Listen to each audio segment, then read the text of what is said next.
All right, a perfect start for your day. Good morning. Welcome to Good Morning Kenya. This is KBC Channel 1. Karibu sana. My name is Victor Olo on this beautiful second day of April 2025. We are right on time with you. Karibu sana to the program. Today being a Wednesday, I'll be joined by Wilson Sosion, who is former NAT SecGen and nominated Member of Parliament. Former nominated Member of Parliament. I have Dr. Evelyn Ogendo, who is a political analyst, and Daniel Orogo, who is also a political analyst, will be joining me in studio. I want us to take a look at what is really happening across the country and, of course, even across our borders. The tiff between Kenya and South Sudan continues to deepen, even when the president says that Kenya continues to export tea. But the embassy in Nairobi says something is not adding up. We'll be taking a look and much more at the top of the hour. Join me then. Karibu sana, Vivian.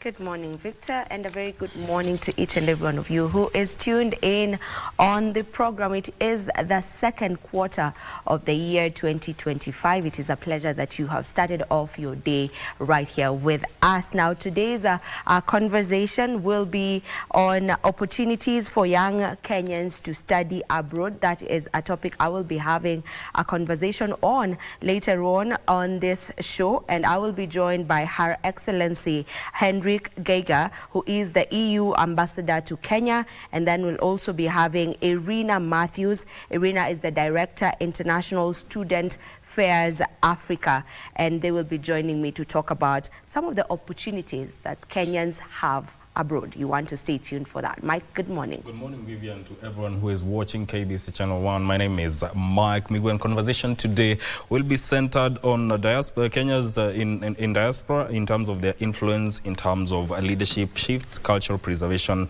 abroad, as spearheaded by Kenya Christian Fellowship in America. I'll be speaking to Patricia Jenga, who is the KCFA president, Dr. Bernard Theoras, who is also the KCFA president North Carolina chapter, and Dr. Joseph Okello, who is the immediate former president of the same fellowship. They will be joining me live from the United States via Zoom, so you want to tune in to that conversation. Good morning, Ben. Good morning, Mike, and it's a good thing that you guys have mentioned a number of things that are happening, or what you're going to be saying. Yes. But I want to say that we'll also be coming in with the latest in sports. After a 2-week break, the English Premier League was played last night, and a big victory for Arsenal, while Manchester United was losing. Anyway, I'll be having that plus much more on our day's news. Okay. We kick off at the courts, where the High Court has declared school payment on e-citizen unconstitutional. By delivering the ruling, Justice Chacha Mwita prohibited the government from enforcing the directive, stating there was no public participation conducted before its implementation. Meanwhile, the Director of Public Prosecution has approved manslaughter charges against the Body by Design clinic proprietors and a surgeon who allegedly performed a botched operation on a patient last year. The government has suffered a blow after the High Court ruled that the directive requiring parents to pay school fees through the e-citizen platform is unconstitutional.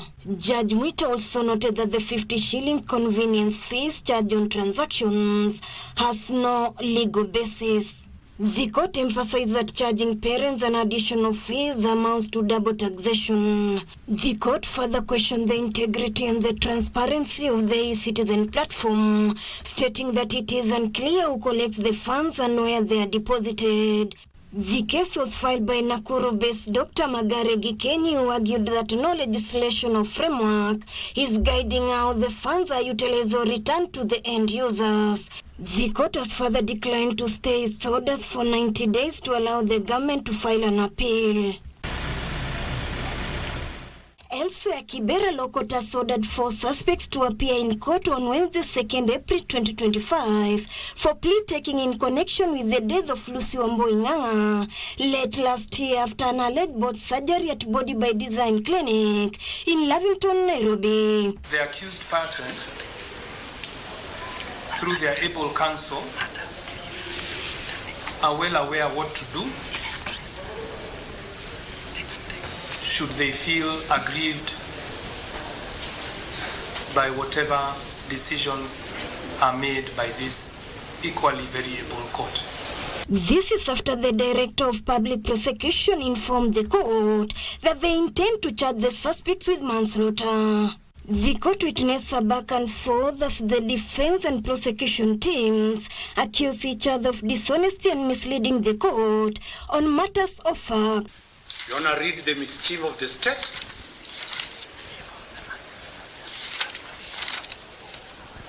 And dismiss the question of warrants of arrest? Philip Nyachoti and Joe Murage, appearing for Lucy's family, urged the court to expedite their case, saying justice delayed is justice denied. But I do believe upon taking plea, we shall be trying to ensure that they do not operate at least until these proceedings here are concluded. That would be one of our pursuits.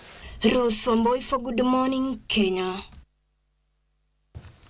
Now to the President Mount Kenya tour, where he has called out on his political opponents seeking to unseat him in the upcoming 2027 general elections, urging them to present their policies to the public rather than attacking his administration. The President speaking in Ngarachi Comprehensive School in Laikipia County, marking the start of his 5-day visit of the region. President Ruto accused his critics of lacking a clear vision and urging residents of the region not to entertain divisive politics that could hinder economic and development growth. After 6 months of absence from the region, leo mimi nimekuja kufungua majengo haya.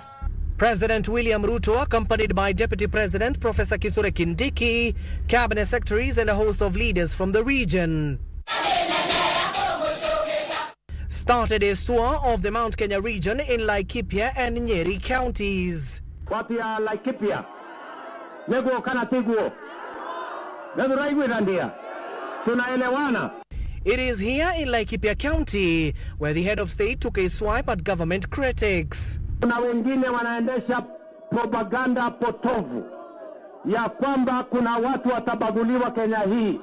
I want to assure you, there is no community, there is no county, there is no region that is going to be sidelined in the broad-based government. We will not waste time trying to argue with people without an agenda for Kenya, with people without an agenda for any part of this country.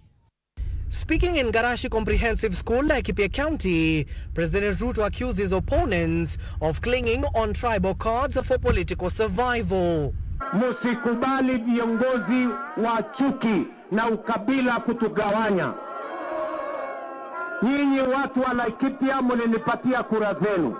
I'll be a steady assistant, a steady deputy right behind you, family. And together with my colleagues, we are going to deliver Kenya to the promised land under your leadership.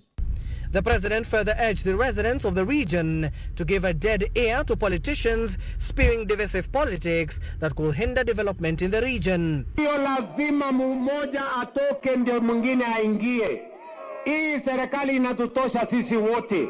Sijui wewe ukai kama unabishana na rais, kwani tangu siku gani kazi ya naibu ya rais imekuwa ya kupigana na rais? Kwani mimi ni kiongozi wa upinzani? The president assured the locals that their security has been assured, especially following several attacks carried out by bandits who have been contained through the Operation Maliza Uhalifu, spearheaded by the Kenya Defence Forces. Ukosefu wa usalama na wananchi kukosa kuishi kwao kwa sababu ya magaidi na wakora na wale matapeli, watu wanaotuharibia amani. Mimi niliwahakikishia ya kwamba hiyo maneno ya ukosefu wa usalama sehemu hii tutakabiliana nayo. During the developmental tour, the president said the administration spent 200 million shillings to rehabilitate 9 schools that were severely damaged. During the tour, the president flagged off the last mile connectivity program in both Laikipia and Nyeri, undertook the inspection of Nyanyuki Modern Market, laid foundation stone at Nyanyuki DEB Primary, toured the Nyanyuki Affordable Housing Project, and inspected a market in Narumoru Town, Nyeri County, among other development programs.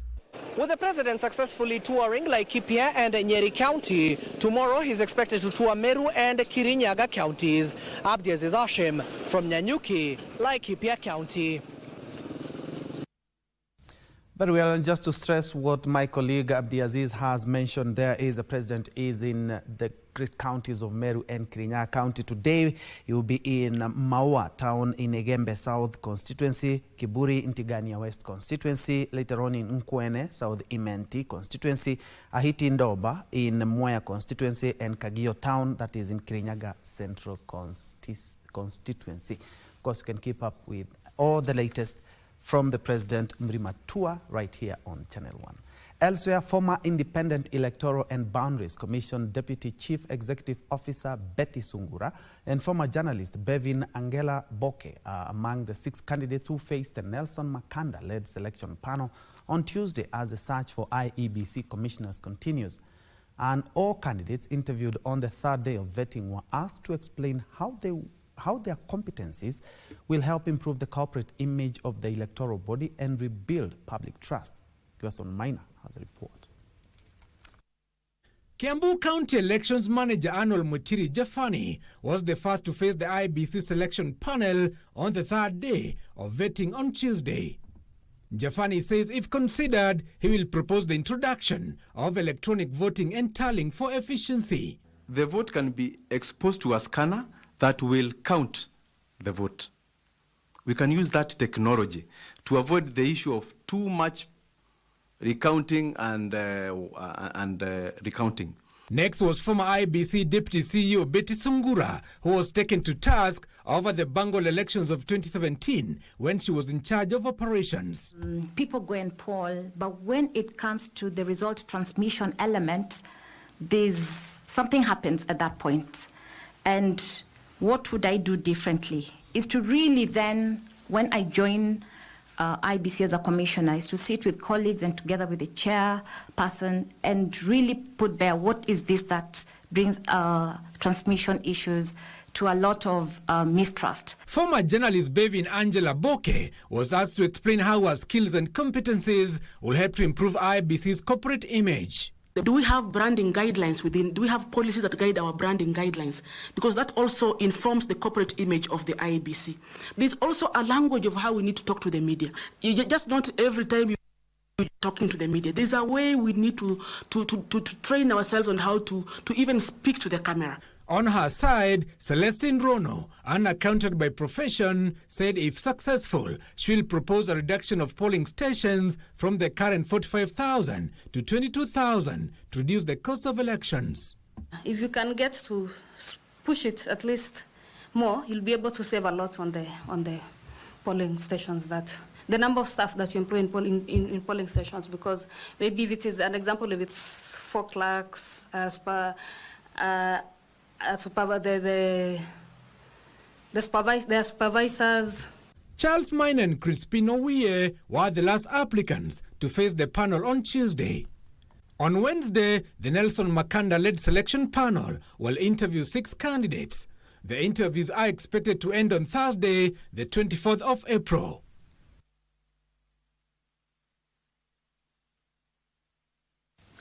And still on matters IEBC, the Azimio la Umoja One Kenya coalition wing led by Kalonzo Musyoka is alleging a scheme to rig the 2027 elections through what they call as skewed recruitment of IEBC commissioners. The opposition is now demanding inclusive talks, bringing together the government side and the opposition before the appointment of successful candidates for the position of chairman and commissioners. With the interviews for the next Independent Electoral and Boundaries Commission chairperson having concluded last week, the search has shifted to the remaining 6 commissioners before the IEBC selection panel identifies successful candidates and forwards their names to the president for appointment. A process the opposition now claims it has no faith in. Wiper leader Kalonzo Musyoka, who leads the group, alleges a plot to rig the elections through the recruitment of individuals who allegedly have links with the government or ODM. Swala hili lina umuhimu mkubwa sana, na sisi hatutakaa kitako tu na kungojea uamuzi wa pande moja kutoa list ya wale ambao watakuwa wameteuliwa kama wenyekiti ama mwenyekiti na pia wanachama wa tume ya IEBC. we wish to point out the case of Joy Medieval.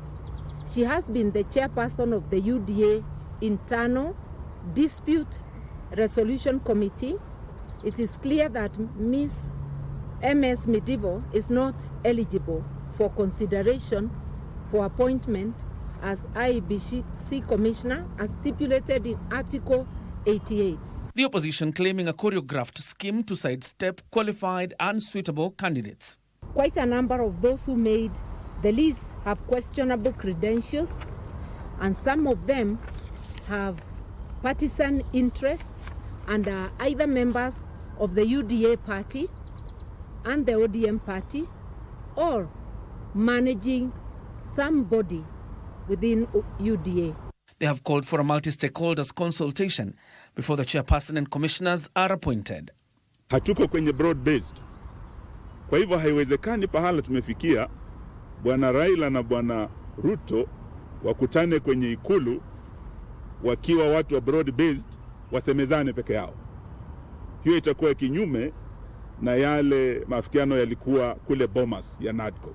Kipindi hiki, safari hii, we are not leaving anything to chance. They are warning of pursuing legal avenues if the government side does not exhibit any goodwill. Moving on, healthcare facilities contracted by the Social Health Authority will henceforth receive payment for their claims by the 14th of each month.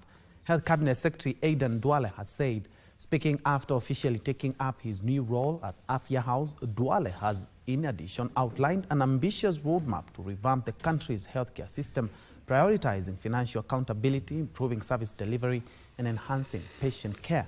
The CS in particular vowed to take on rogue elements manipulating systems to defraud the country's health resources.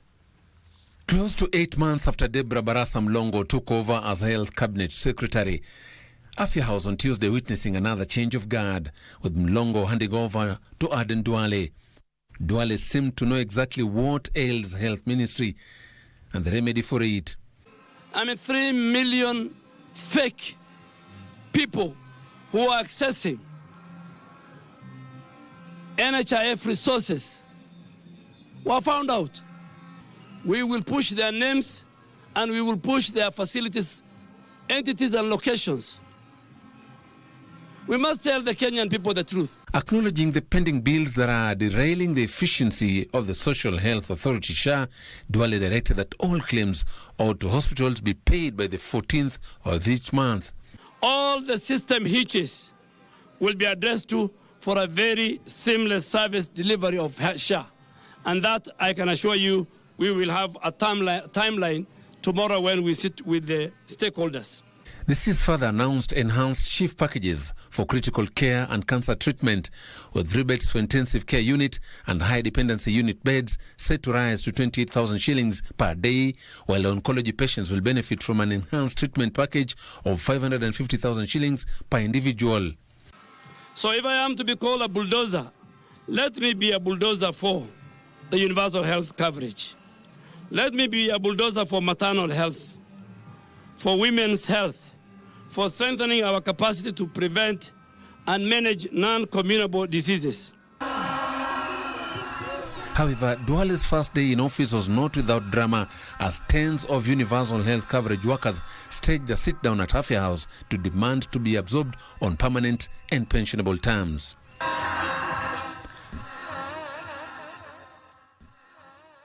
Elsewhere, costly maize flour and vegetables pushed inflation to a 9-month high despite fuel prices remaining suppressed in March. The monthly inflation report by the Kenya National Bureau of Statistics show that the cost of goods and services increased by 2.9% in March to 3.5%. The monthly inflation remains well below the official 5% ceiling. Kenyan households continue to feel the pinch as inflation reaches a 6-month high. The latest Consumer Price Index report shows that inflation rose to 3.6% in March, up from 3.5% the previous month. The increase was largely driven by higher food, transport, electricity and cooking gas costs. Core inflation, which excludes food, fuel and transport held steady at 2.2%, while non-core inflation dropped to 7.4% from 8.2% in February. The food and non-alcoholic beverages index rose by 0.7%. Among key food items, prices of sukuma wiki, Irish potatoes, maize grain and beef increased by 6.2%, 4%, 3.3% and 0.9% respectively. However, some staple foods saw slight price drops, with sugar falling by 0.7% and beans by 0.2%. The housing, water, electricity, gas and other fuel index edged up by 0.2%, primarily due to a 0.2% rise in LPG prices. Additionally, electricity cost for 50 kilowatt and 200 kilowatts users increased by 1% and 0.9% respectively. Meanwhile, non-food items also saw price hikes. Local flight fare surged by 3.9%, contributed to a 1.5% rise in the transport index. Despite some price drops, rising costs in key sectors continue to strain households' budgets, making life increasingly expensive for many Kenyans. Now, the government has rolled out the 2025 edition of the Cyber Game Challenge that targets to identify and nurture a new generation of cybersecurity experts who can protect the nation's digital space. More than 500 trained experts in a population of over 50 million people. ICT and the Digital Economy Principal Secretary Engineer John Tanui says by involving students, young professionals and enthusiasts, the government hopes to identify and support a new generation of cybersecurity experts. As a government, we want to unlock more opportunities for our young people. When you check online, there are close to 3.5 million opportunities in software development. And this is the area we want to prepare our Kenyan youth so that they can access opportunities in the cyberspace, especially cybersecurity. He was speaking during launch of this year's edition of the Cyber Game Challenge, which will test the skills of participants in identifying and mitigating various types of cyber attacks. So I want to encourage our stakeholders to support this initiative and our young people to participate through the guidance that has been given. There is the website that has been mentioned. You can log in, participate, follow these guidelines, note the duration that we have. The reason why we accepted the instance and the reason why we accepted this inaugural game in Kenya, one, is to help develop cybersecurity teams, skills for our youth. It's mainly targeted to our youth right from the tertiary universities at the moment. Through a series of levels and tasks, the games will help participants understand critical aspects of online security, including data protection, ethical hacking, malware detection, and network security.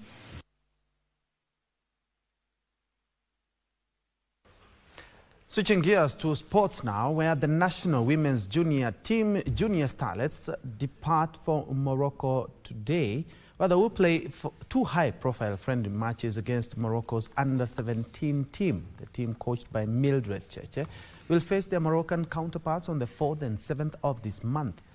The matches are crucial as the Junior Starlets prepare for a decisive two-legged qualifier against Cameroon.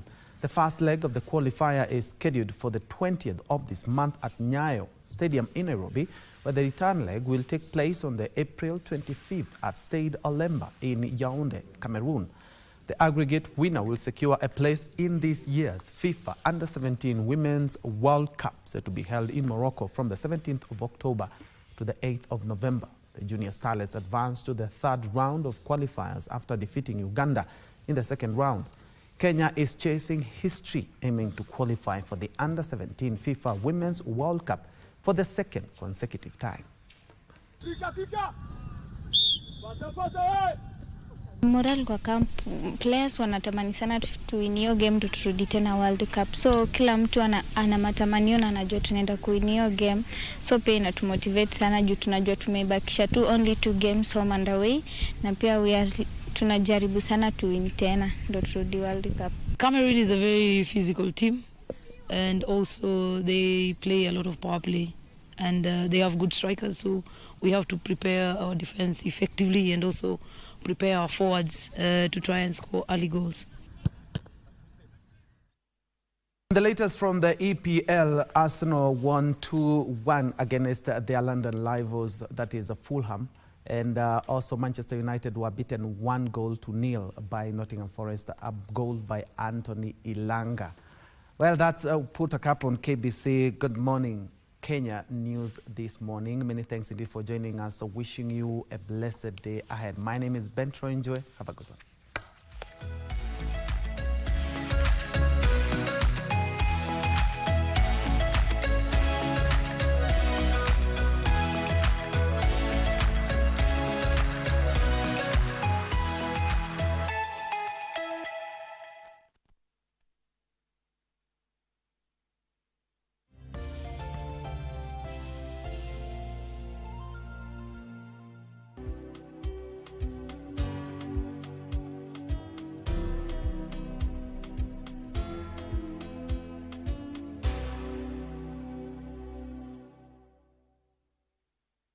Wiki hii kwenye mkulima, watu wengi hususia kilimo kwa sababu ya uchafu, kuchoka na kubeba mizigo migumu shambani. Ufugaji wa crickets for example, it's not labor intensive. Ili shamba lote tunahitaji mtu mmoja peke yake. Na hata huyo mtu mmoja hafanyi kazi siku mzima. Ya? Hata hafanyi kazi zote kwa wiki. Kisha kazi ya kilimo ndio pesa mfukoni. Huyo kijana amesoma hapo na anakataa, anasema ati kazi hii ni ya matope. Ajue pesa iko kwa mdogo. Usikose kujumuika nami Francis Ngala siku ya Jumamosi saa 10:30 upate mseto kamili wa kilimo. Unaona vile mtoto analia alafu watu wanakuambia nyamaza. Sisi wakati yeye alilia, the first cry, tulitoa machozi. Neurological conditions si uchawi. Hawajarogwa. Neurological conditions or disability haiambukizani. Maana si ugonjwa. If I tell them up like mama ako sawa, ako tuna challenges zake but ako sawa. Yeye ako sawa, angekuwa ng'ombe tungemchinja.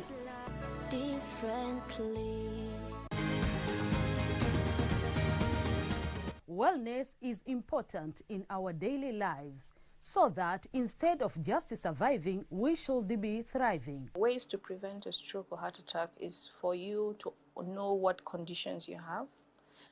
By regular checkup, people don't know they have hypertension, they don't know they have diabetes. I was pre-diabetic. I was afraid of getting lifestyle diseases because I come from a family that has lifestyle diseases. How do you know if your cough is due to a serious condition? We'll have some answers. Stay well and strive to make every day a healthy day.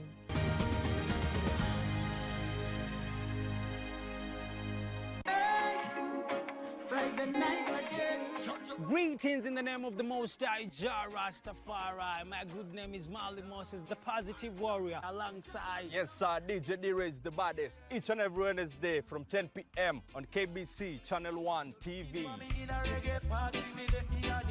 Tunakuletea the biggest reggae party in 254 in a yard extra. Extra niceness of reggae music. Extra dose of entertainment. When the thing is nice, we have to do it twice.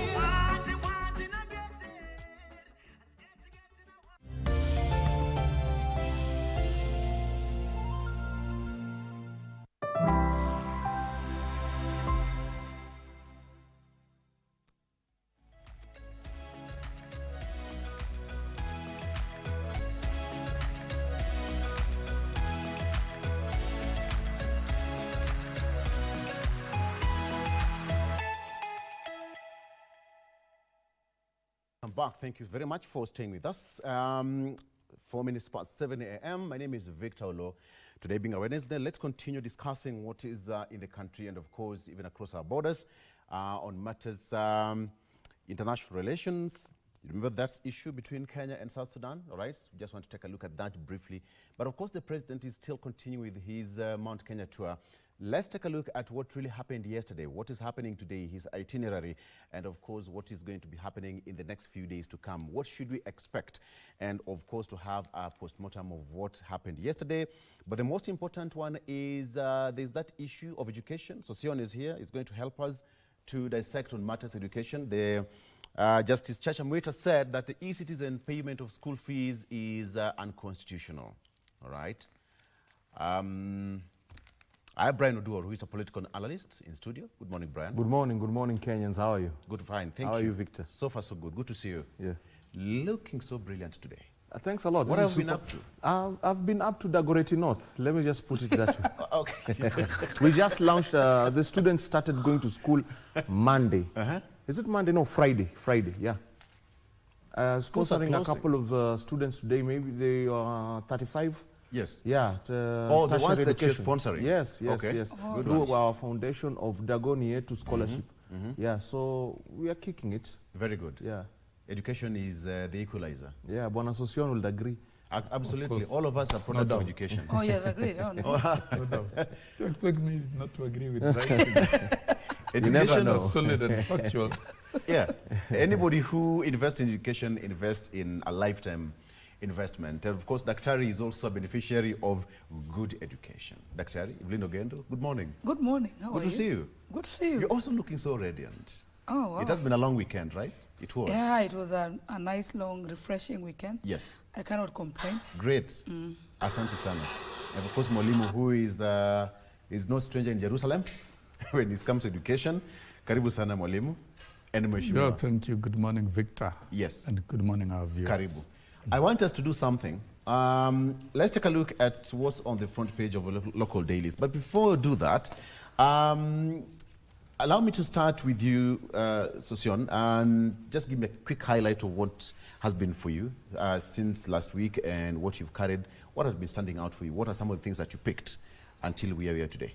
Politics. Well, I think a lot of things have gone on, whether it's in politics, whether it's the economic front, whether it's in education. There are many things that have gone on. But of course, politics. Yes. People are very apprehensive that the president will not go to the mountain. And the naysayers were totally convinced that the mountain bolted out of the president. But we kept saying, this is not the time to talk about who is where and what is what. The president is firmly focused on delivering the agenda he promised the people of Kenya. And I think those preparations have been going on for the last couple of days. Yeah. And Monday evening, we saw the president move fully to Mount Kenya and the state lodge in Sagana. And yesterday we saw him visiting various projects and addressing the people in Laikipia and Nyeri. And the people who voted the president turned up to receive the president, and the president did not disappoint. He communicated to them with a lot of clarity. The progress taken in undertaking various development programs within the we'll discuss that in details. And the rest. Just details. Just a quick highlight of what stood out. And I think it's clear the president is in touch with his people at the mountain, as he is in the rest of Kenya, and his mission of social and economic transformation of the livelihood of the ordinary people is gaining a lot of traction. Yes. Yeah. Okay. Dr. What's really stood out for you the entire week from last week until here we are today? The entire week, what I would say, I would just almost echo what Honorable Sosiona said. You know, people judge you by your actions. I believe, and as days go by, I believe our politics are very dynamic. They keep on changing day in, day out. And what stood out for me, it is not what we think, because initially I thought Mount Kenya was going to be a very tough atmosphere for the president. Well, I would say it's him going there changes the way Kenyans look at him. Yes. Some of those who feel like he's a coward, I think that was bold enough. I'm not saying that whatever he went to do there is noble or not noble, but I thought that was the hardest thing for him to do, and he did it. And as time goes by, I believe the Kenyan political atmosphere keeps on changing. The way we are thinking about an issue today, even 1 or 2 days or 1 week later, it is different. And then with the extended, I would say, broad-based season 2, came as a bang somehow. I would call it season 2. Came as a bang, as so much unexpected. And I always tell anyone who cares to listen, in politics, there are no permanent enemies or permanent friends, but there's permanent interest that you need to be open with it because you're going to break your heart. Don't take it too much. Siasa weka kwa mabafu. Because now when things change, now let's say you are the supporter of Honorable Raila, of course it will take you aback because maybe you have this part for the president, and then now your boss is with that the person you think is an enemy. So you are left a bit in limbo, but I think silence and trying to accept what's happening, it is what can help us all as Kenyans, so that we can be able to address pertinent issues on the same page of mindset, which I think it's rolling out. And I think Kenyans right now are more afraid of, they are so pessimistic on everything based on what they have been through. And when they name personalities, no, we don't want this one, we want this one. I think it is at a point of desperation, to have their needs met, to have them protected, to have the cost of living, to have the education sector, to have the health sector fixed, because these are the sectors that affect them directly, and the joblessness that is in the country.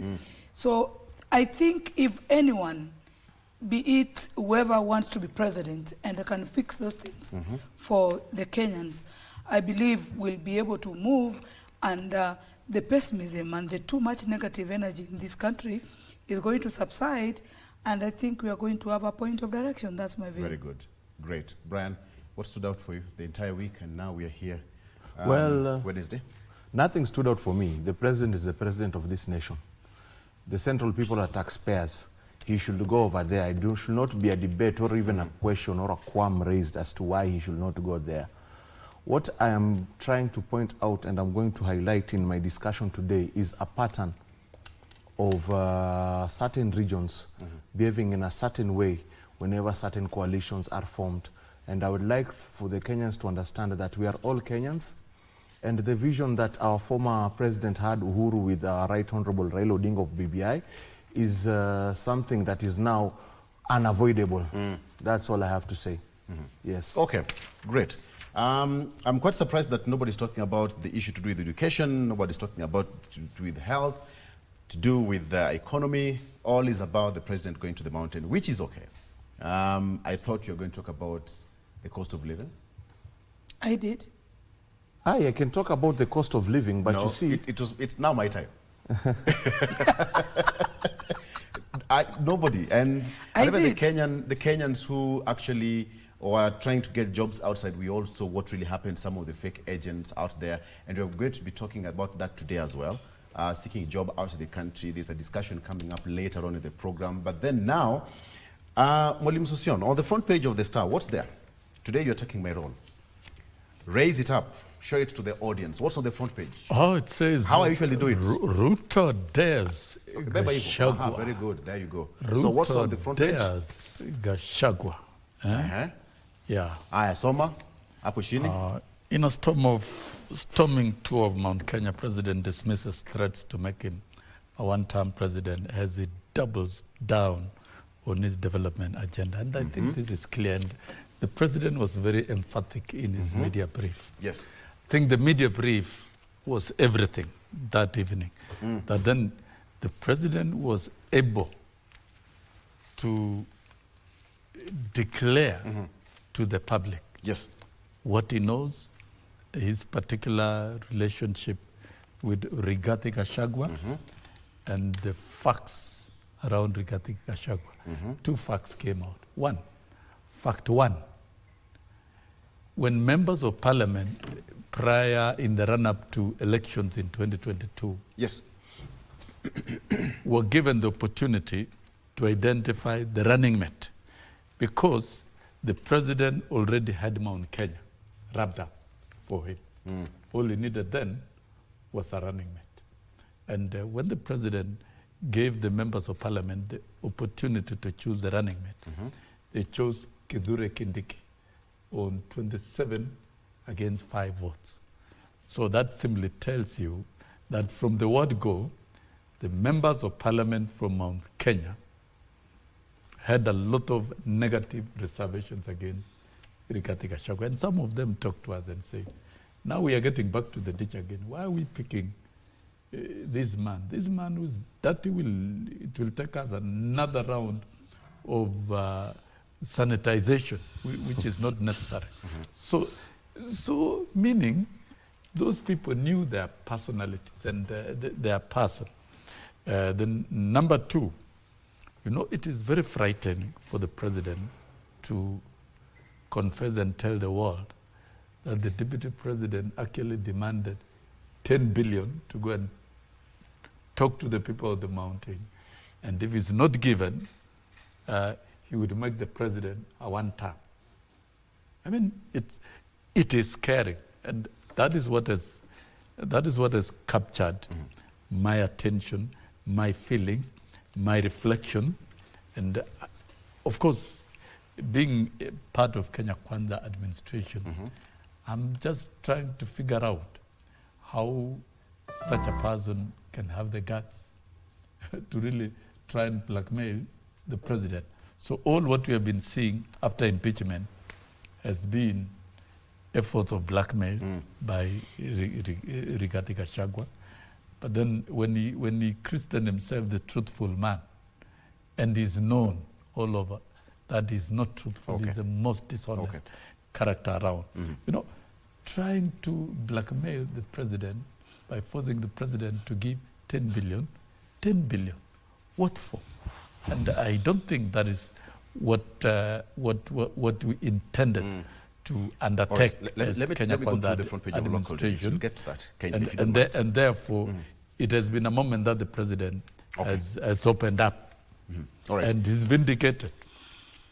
This is the Daily Nation on the front page, the politics of quote-unquote handshakes. This is what you have on the front page of the Daily Nation, the politics of handshakes. The 4 gentlemen around here, we have got former President Uhuru Kenyatta, William Ruto, the President, Raila Odinga, opposition leader, and former DP Rigathi Gachagua. The MPs, it's some sort of shame, as per this Daily Nation, that MPs have on many occasions been accused of being on the executive side, but then now, is it kind of an auction house? President William Ruto's claim of 10 billion shillings demand by his former deputy Rigathi Gachagua in exchange for political support has exposed the transactional nature of politics in Kenya, where elected leaders are willing to dish out billions of taxpayers' money to buy loyalty. This flagrant bribery happens in the run-up to presidential elections, during coalition building, and in sealing ceasefire deals. And Kenya's top politicians have been accused of being complicit. That is on the front page of the Daily Nation. Still on the front page, this is rather sad news, where a lady has been left without an entire family after a road accident over the weekend, 3 children and a husband. So that is what's on the front page. Again, sad news there. Ruto and Raila are meddling with the reconstitution of IEBC. Now claim Karua and Kalonzo Musyoka. But there is a problem in Haiti, where Kenyan officers injured in clashes with Haiti gangs. It's still continuing, with even the officer who was allegedly abducted and taken hostage by the militia in Haiti is yet to be found. We're still waiting to get more. On the front page of the Standard, lying president? There's a big question on the front page. Lying president? There we have it. So President William Ruto began his tour of central Kenya with claims that have been challenged. He said that Kenya is exporting tea to Sudan, a statement that was denied by the Sudanese government. He's also said that he's mentoring Kikuyu MP Ndindi Nyoro, an assertion that has been disputed, leaving Kenyans wondering why the president is speaking half-truths. That's on the front page of the Standard newspaper. Of course, lastly, the Supreme Row, why the JSC judges at war, and of course, the big win for parents, why now the e-citizen issue has been ruled that is unconstitutional. So some of our parents paid school fees through manual work in school. Well, you know that. Well, that's a judgment from yes, the court. I want to get to that because you have talked. True or false? A win for the parents? I'm not talking about that one. Yes, a win for the parents or no? No, it is not a win. Okay, sour. So it is not. It's a loss. So let's come back. Dr. A quick wrap of what's really happening in the mountain. The president took his tour. It's not news. He's been touring the country. Sure. I mean, but the question I would really have to ask about this tour, why is it so important? Because when the president was in northern Kenya, there was no much of attention because he would go to Mombasa, he would go to any other place. He's been to Western Kenya several times. But why is this visit to Mount Kenya so important? It is, I would say it's new, not really too important. I would say it's new based on the type of, on what happened, because previously the deputy president came from that turf, and it was so heated, you know, the impeachment had so much drama, but he later lost. The impeachment went through. Me, something I like to comment, there's a way regions in this country feel a sense of entitlement. One of them is Mount Kenya. You know, I have nothing against or for them, but I'd like to give a blanket overview based on the discussions outside here, in the sense that Mount Kenya, they're in Kenya. And I would feel them to some extent because they're very much used to the fact that if the president does not come from Mount Kenya, the deputy president comes from Mount Kenya. So I'm sure, and they're used to that since independence. That is long way back. Now, when the turn of events turned the way it has turned, it is kind of new. They see like something is being taken away from them. No one wants to lose control. Are you seeing? And when the president goes there, according to them, quote unquote, the other supporters from Mount Kenya felt like the former deputy president had the power to stop the president from transversing the Mount Kenya, but that didn't happen. So I think that is thumbs down. It's either for the positive or he would, because I don't think Rick G would want the president to have a successful meeting in Mount Kenya to exert his power, to show that at the end of the day, I was second in command, but you see, I'm challenging him, which didn't happen. So I would say it's a big war. It's not only the president going there. It's about how did Rick G, according to the followers of the supporters of Rick G would start thinking, after all, this man is not powerful enough. How does the president come here and is so welcomed? So it's not a shock. It's other people are opening a new frustration, frustration situation, in the sense that they're having to battle in the fact that the president can actually transverse everywhere. And I would say, you know, when you expect something, you get frustrated when you don't get it. So they are at that now realm of being threatened, of trying to lose control. But while it can be so easy for them to adopt to the fact that politics is dynamic, especially in our country, Kenya, and the more they get used to it, of the dynamics, the better for them. Instead of building a lot of negativeness towards development, you see now like is being stated as a president of lies. I am not saying he's not a president of lies or he's a president of lies, that is somebody's opinion. Yep. And I believe everybody's entitled to his or our own opinion, because even the president has not really, has not also not come out and say, you know, in every opportunity, in every situation, you are open to challenges. He has never communicated his challenges in his presidency. Why would you say this and then it doesn't happen? Maybe it's on the delay. No, it's not on the not happening. It is on the delay basis. And I think that is it. That is what is ailing the Mount Kenya. Okay. Of having a lot of sense of entitlement. Yeah. Okay, Brian, the importance of having the Prince of the Mountain. Okay, as I said, there's some sharp focus on his Mount Kenya tour, all right? He's been to other places. I mean, he'll be anywhere else. Even tomorrow, he's been everywhere. But why the sharp focus on Mount Kenya? In your own understanding. Well, first and foremost, constitutionally, Mount Kenya is a part of Kenya. And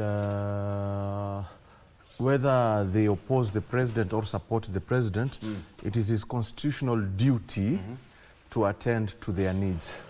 It's not everyone over there in Mount Kenya that disputes the president. Let me be sure with you. Yes. There are some people over there who still expect his services. What I'm going to go against is the politics of partisan politics and personality politics. And what I'm also not going to allow is the exclusion of history and facts. We begin to realize a certain type of pattern from the leaders from the central region whenever certain types of facts are involved. It is a pattern not starting with this current president. It was there during the former president. In fact, I'll go ahead and boldly state the moment ODM and its affiliates, including the communities it represents, you know, we also have Asians in ODM, including the Rendile, the Oromo, and the Mijikenda, are getting incorporated into government, as deservedly so. That is the moment some leaders from the central region all of a sudden develop an antipathy towards their darling president. I'm not saying the president can't be wrong and can't be criticized, but I'm thinking it is so timely for you to criticize him at the moment that now, let me just say, Raila is getting into government. Is it that the government is only nice and sweet and proper when Raila is outside? So these are some of the things that the former president, Bwana Uhuru Kenyatta, was trying, him and Raila Odinga, to address through the BBI. And they foresaw this, and they knew that it is a plague that is always there. Yes. Because in politics, there are always going to be regions and politicians who will never read on the same book, which is okay. That's a very developed democracy. But that is why we even have the bipartisan MOU. And the bipartisan MOU, just a side speak, is nothing peculiar to democracy. We had one in 1940s during the time of Winston Churchill, and they wanted to address the Nazi Hitler. And we had one just 2024, we were calling standing with the Ukraine. Now I digress, but back to the matter. The people of this nation should be taught and understood that, number one, this mentality of winner takes all is going to hurt us. This mentality of serikali ni yetu is going to hurt us. This partisan politics has very much hurt us. So it is time for people to wise up. The leaders from the central region should stop this type of divisions and warmongering and lead their people in the right direction. The government is enough for all of us. I'm telling this again, the government is enough for all of us, because it's not the first time Mr. President wetu Daktari Ruto is going to Central, but this time he's going there when when he's also in cahoots with ODM and its affiliates, and that is why there is tension there. So I have called it out like it is. Serikali ni yetu yote. We can all fit in there. Winner takes all is going to destroy us. Yeah. Okay, because when you look at the political developments in the country, there's so much that is happening again, because the issue here is to the development tour that the president is taking to the mountain, and to assess and to take stock of all the things that has been happening in the Mount Kenya region. But there is a very thin line between development and politics, of course. To cement, he's not been in the central region for 6 months, Mwalimu, for 6 months, and of course he also explained why. Now, when you look at that, and you look at the big boys from the mountain, I hope you understand what I'm saying. No, we do not. Okay. I'll explain that because I want to take a break. But when you look at the president's tour, the way it's been spread across the region and the messaging, what really stands out for you? Because I think... is Mount Kenya gone? Yes I or think no? What did the media... No. Is Mount Kenya gone as people were saying it? To go where? Let's take a break. Mount Kenya is in Kenya. To go where? To On go a break.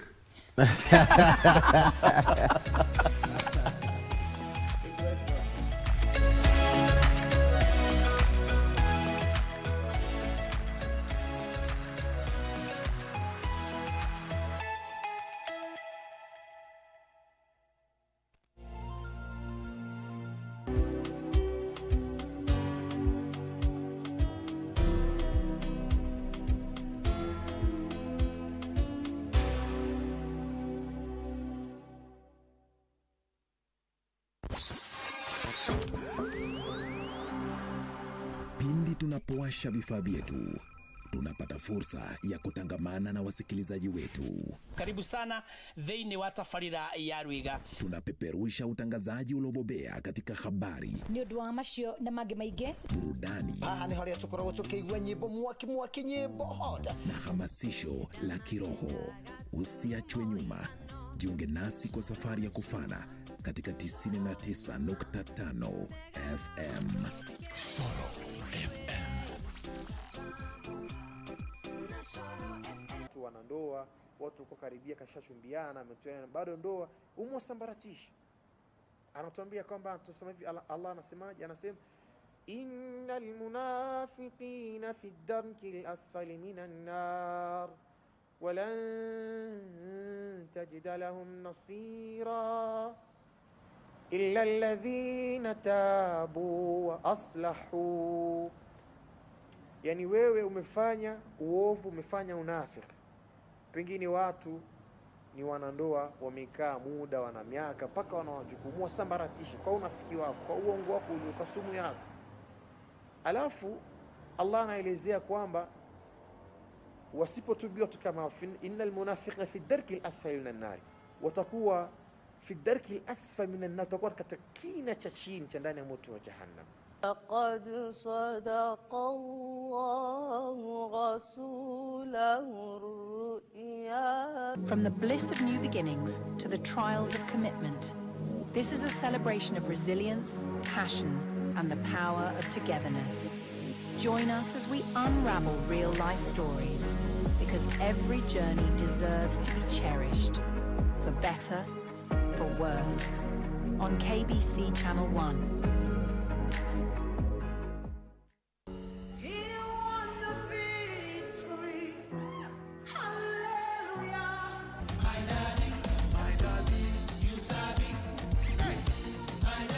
I'm not here for my glory, fame, or praise, but to tell of the one who just defeated the grave. Taomba umbao, beba wewe, taomba umbao.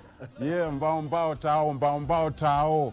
Tumekama hapa kuongelea fundi wa mbao. Wow. Sing a new song unto the Lord in the presence of his congregation. And I believe God amenipatia gift ya ku write music, and not just music, but biblical sound, lyrical theology, yenye iko relevant kwa generation yetu. I tell you, the power of the cross is enough to save this generation.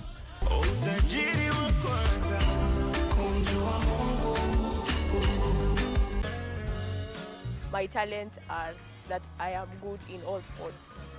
I discovered that I'm good in swimming when in my former school I participated in its swimming gala. This year, for my birthday, a friend gifted me this beautiful book with so many stories. Today I'm going to show you how to make the yummiest vegetable rice. It's delicious and just perfect for a meal. Teknolojia kweli ni sadaka toka kwako. I just want to say thank you for the way you love me. I want to say thank you for the way you love me.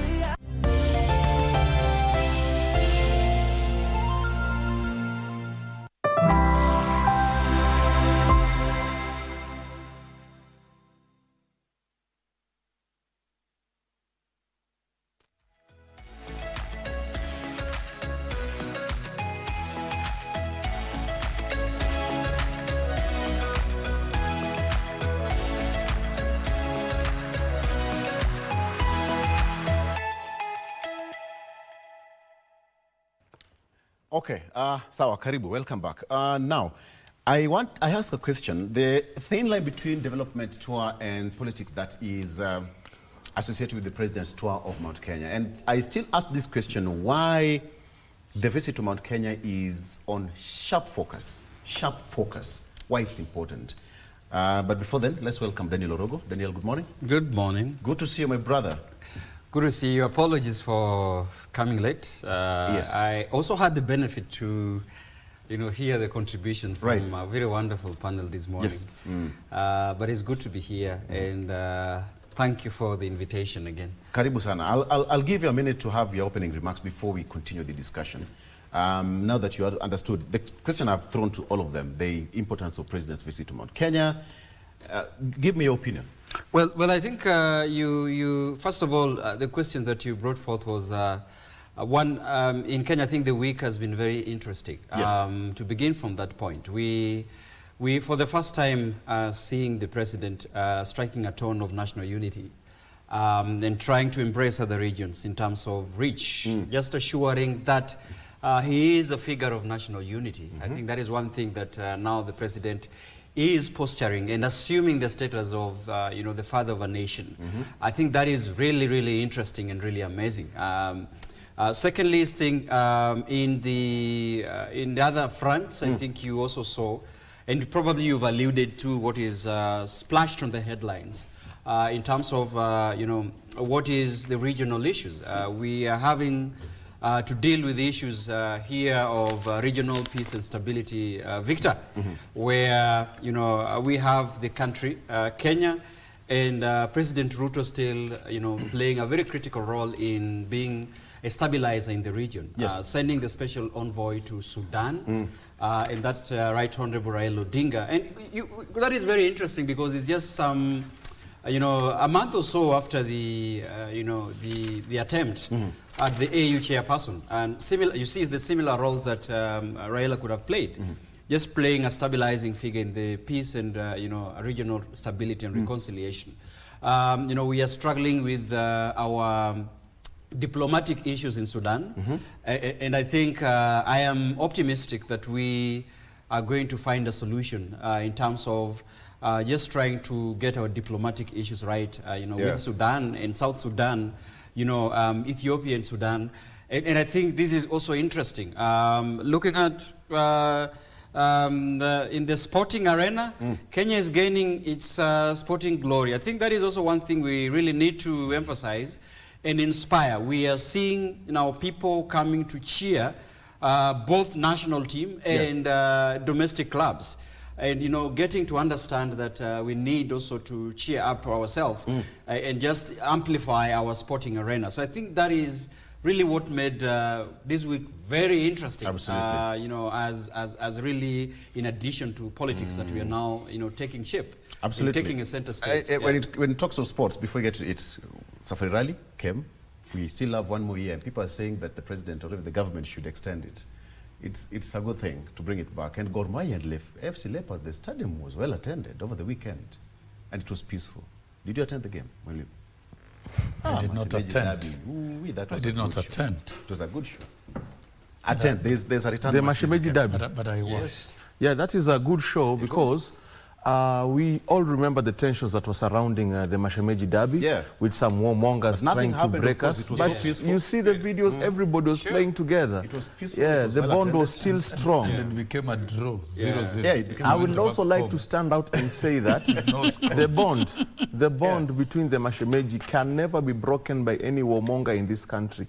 We've been through ups and downs politically and socially. Let me finish what I'm saying. It is important for the country.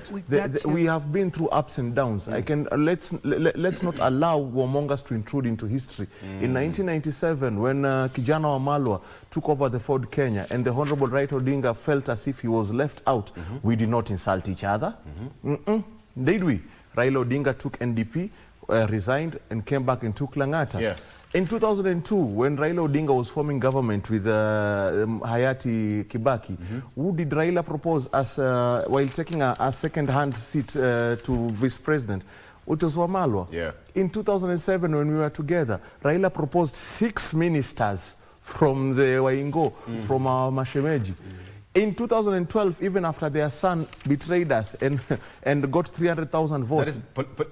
It's political betrayal. Yes. And got 300,000 votes. Imagine imagine that Uhuru Ruto beat Raila was less than 300,000.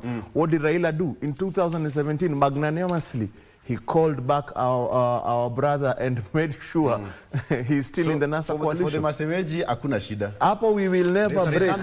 Let nobody bring. But I think it's important, Victor. I don't know why you're trying to rush over it. Yes. Because, no. It was just we're having a problem of people bringing politics into sport. Yeah. And we need to call people to order. Honorable Member of Parliament for Mumias, what is his name? Salasia should be called to order. We need the Psychiatric Association to intervene. Sporting industry, sports is for unity.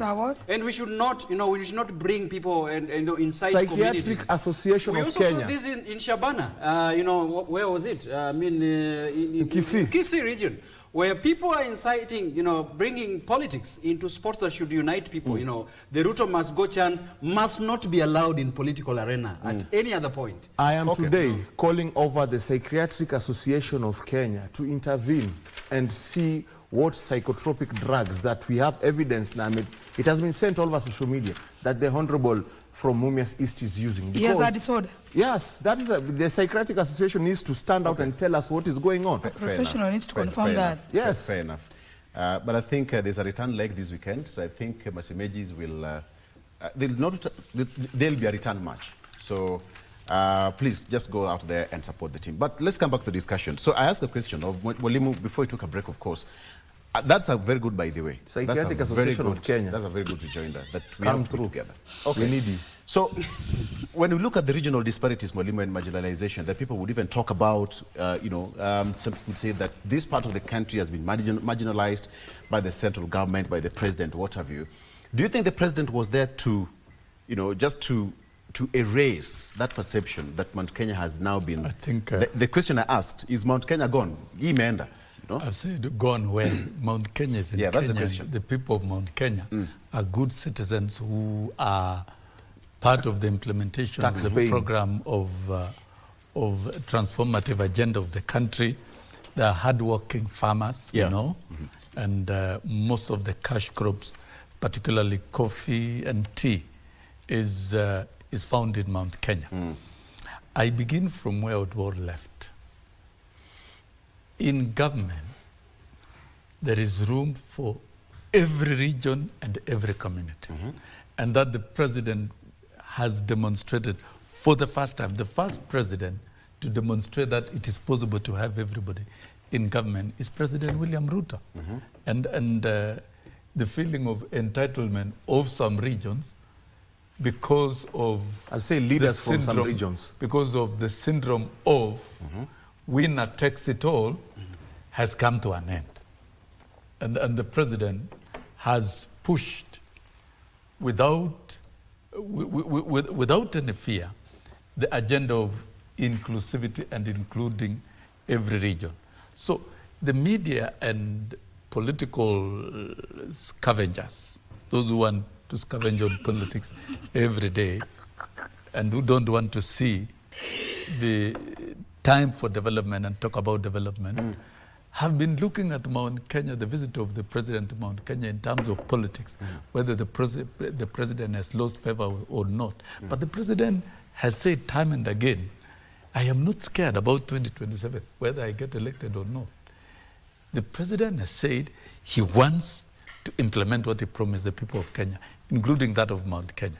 And we saw blow by blow, he has been able to visit projects in Mount Kenya, outline the level of development of achievements, whether it is roads, whether it is housing, whether it's a connection of electrification is a major infrastructure, that is an enabler, even to the ICT infrastructure and many other programs, issuing title deeds and reassuring the people who voted for him. Remember, he went flat out to convince the people of Mount Kenya as a person individually to vote for him.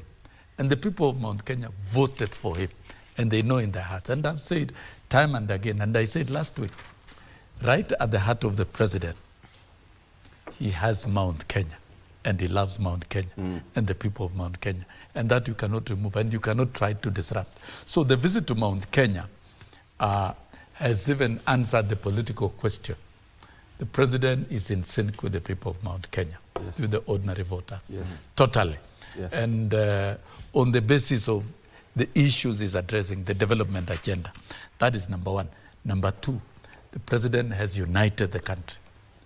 You know, the Mount Kenya visit is the same as the visit to Western, where he spent almost a week, the visit to Northeastern, the visit to Coast, the extensive visit to Nairobi, and he will be in Mount Kenya for the whole week, specifically for development agenda, nothing more.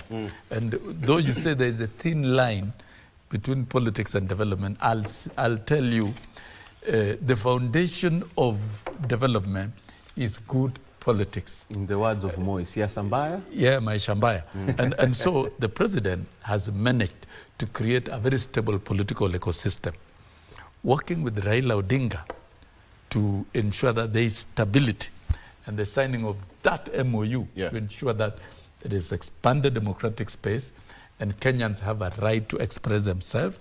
That is the gist of the MOU, the 10-point issues. Because we are a democracy, and as a democracy, we must allow people to exercise their democratic rights. And so I think what Odwar is talking about, some few individuals who feel entitled. There are people who feel entitled as individuals, and they're using communities as a shield over the years. That time has come to an end. And so the people should exercise their power, their sovereign power directly. And when the president, but you can't run away from the fact that when the president is able to meet and mobilize them. We can't run away from the fact that communities play a very key role in the Kenyan politics. That's because the personalities have made it so. That's because the personalities have made it so, and it's not a bad thing entirely, because in any democracy there has to be a spectrum, people from different spectrum. You have to have what you can have, a majority or a minority or opposition. And in that, there are people of influence who will be sent. But it's ending. Now, community politics. Not necessarily. You've talked He's of asked me a community question, politics. gentlemen. He's asked me a question. It's not a shouting match. Not necessarily. No, but I think in democracies, it's an open hold on. question, In sir. democracies, It's an open question.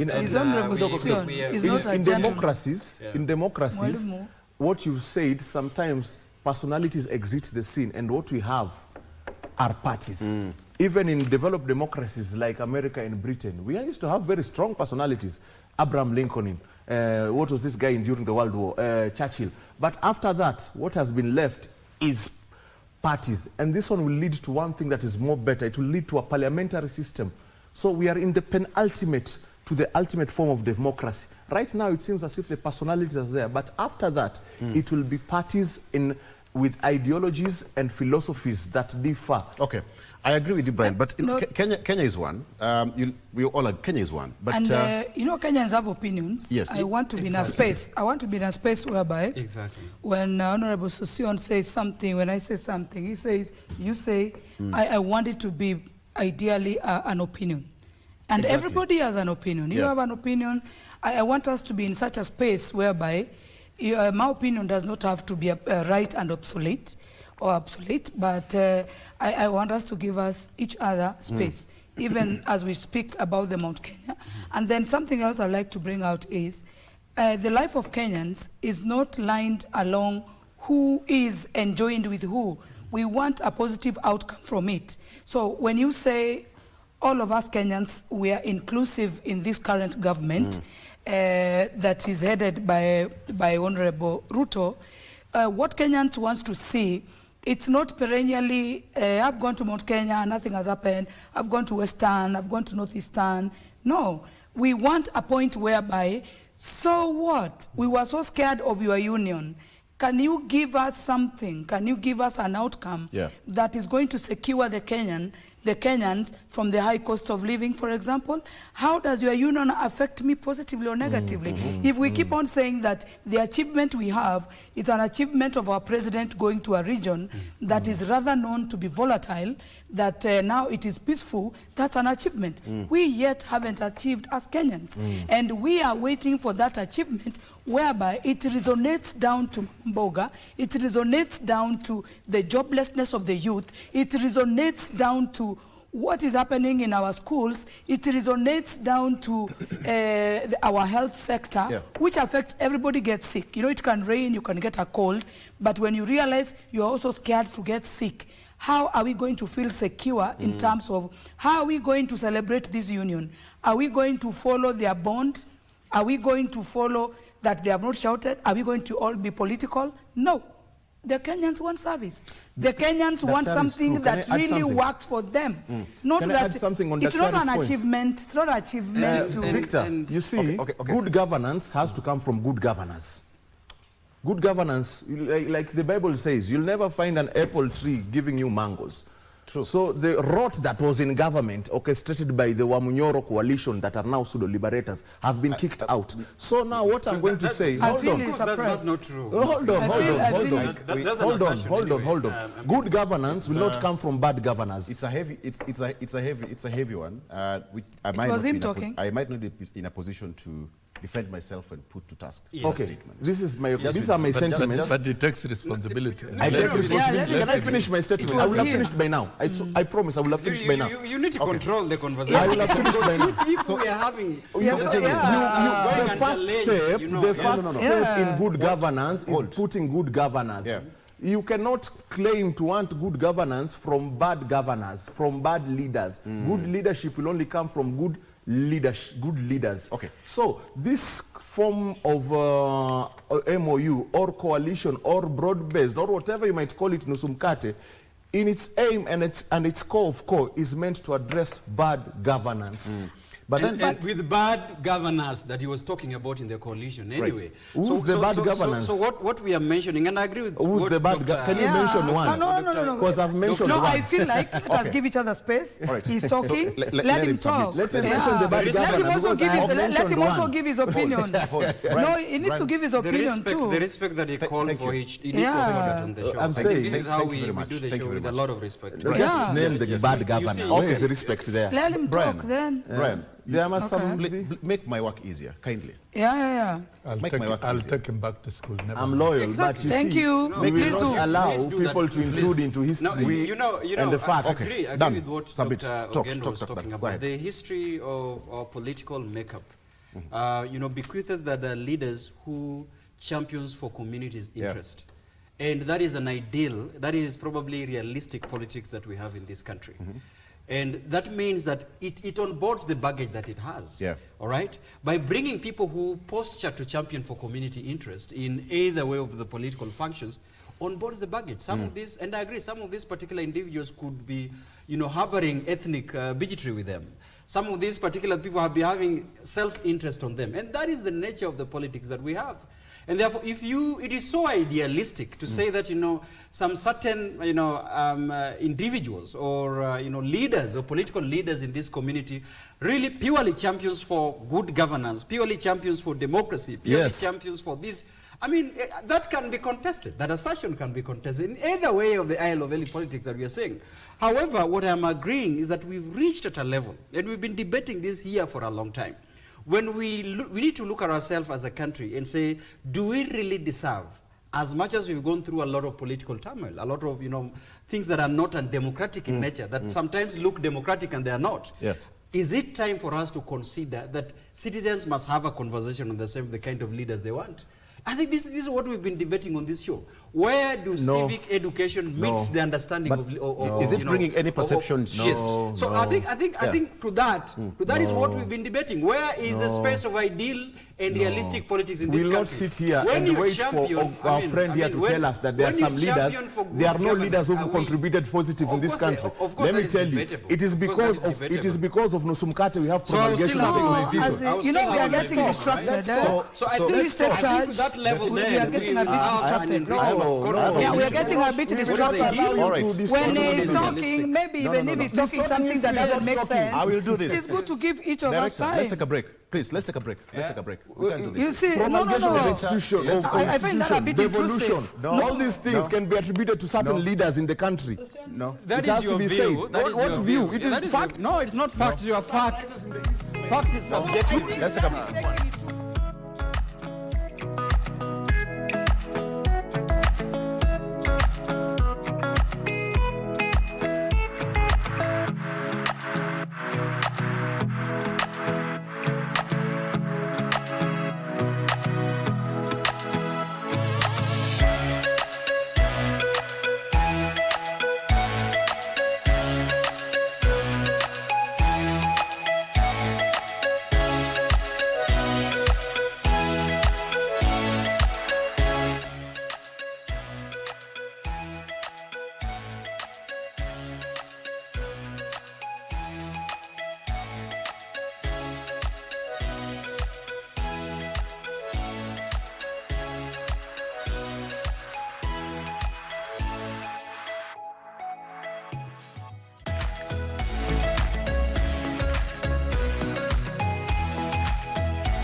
Elimu ni taa, gizani uzaga. Elimu ni bahari isiyokauka zinge. Karibu katika sanaa ya Kiswahili, bahari yenye kina kirefu. Sote tumeandika, hii kweli ni balaa. Bila shaka tunazama na tukiibuka vipaji, talanta mbalimbali ndani ya sanaa ya Kiswahili. Nina neno kwa vijana, mihadarati na pombe, ina madhara mabaya.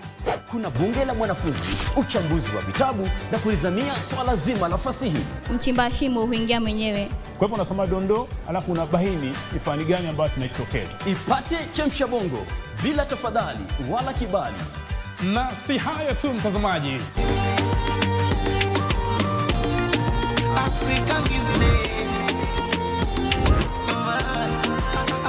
Kumbuka, ni sanaa ya kipekee. Tuchangamkie Kiswahili, tufurahie sanaa.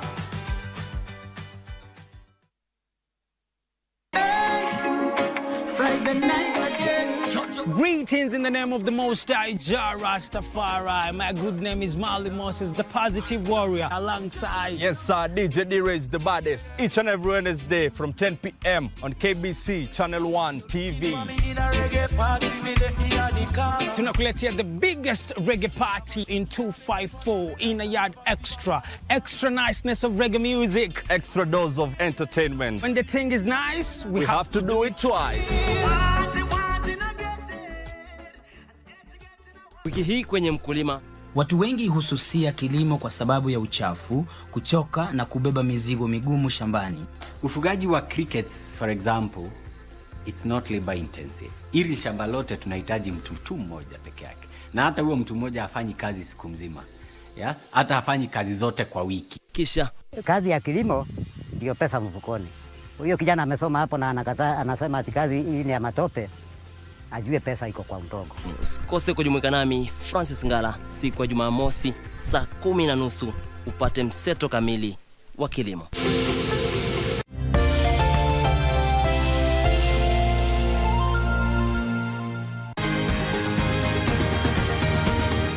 Wellness is important in our daily lives, so that instead of just surviving, we should be thriving. Ways to prevent a stroke or heart attack is for you to know what conditions you have by regular checkup. People don't know they have hypertension. People they don't know they have diabetes. I was pre-diabetic.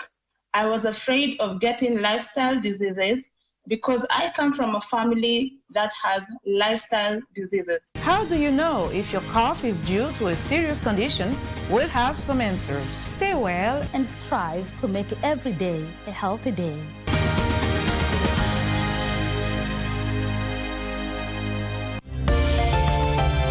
wanandoa, watu kwa karibia kashachumbiana, ametoana, bado ndoa umwasambaratisha. Anatuambia kwamba tuseme hivi, Allah anasemaje? Anasema innal munafiqina fi ad-darki al-asfali minan nar walan tajida lahum nasira illa alladhina tabu wa aslahu. Yani wewe umefanya uovu, umefanya unafiki, pengine watu ni wanandoa wamekaa muda, wana miaka, mpaka wanawajukumua sambaratisha kwa unafiki wako, kwa uongo wako ulioka sumu yako.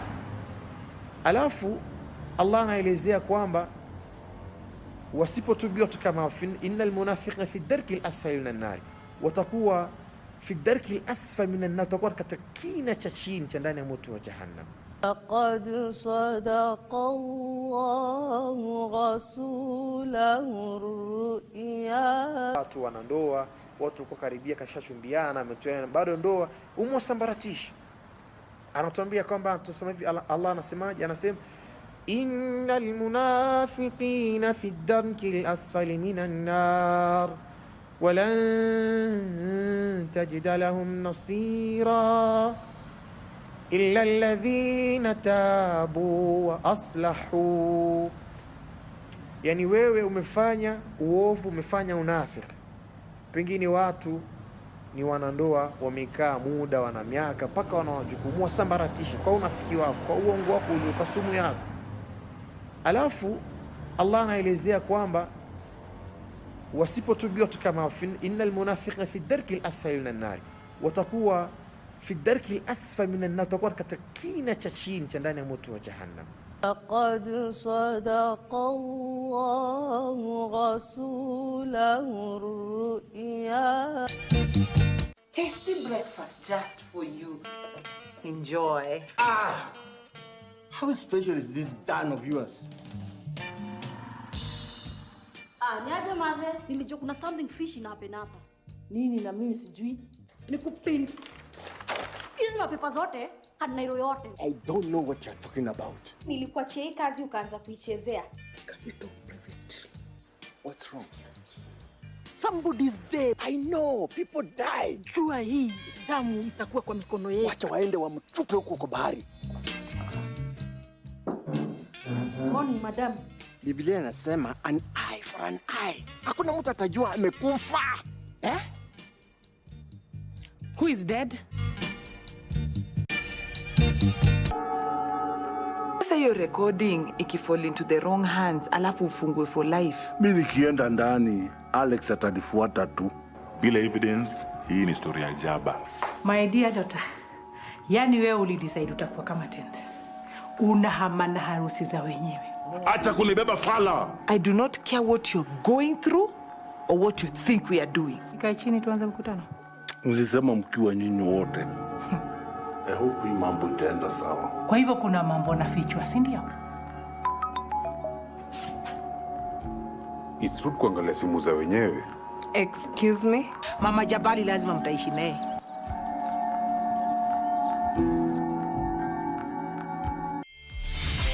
Hello, fabulous ladies. Welcome to the talk show that's all about sisterhood, empowerment, and unfiltered conversation. We will be focusing on women. We believe in women. We are really changing. We are creating a safe space for women to connect, thrive, and share.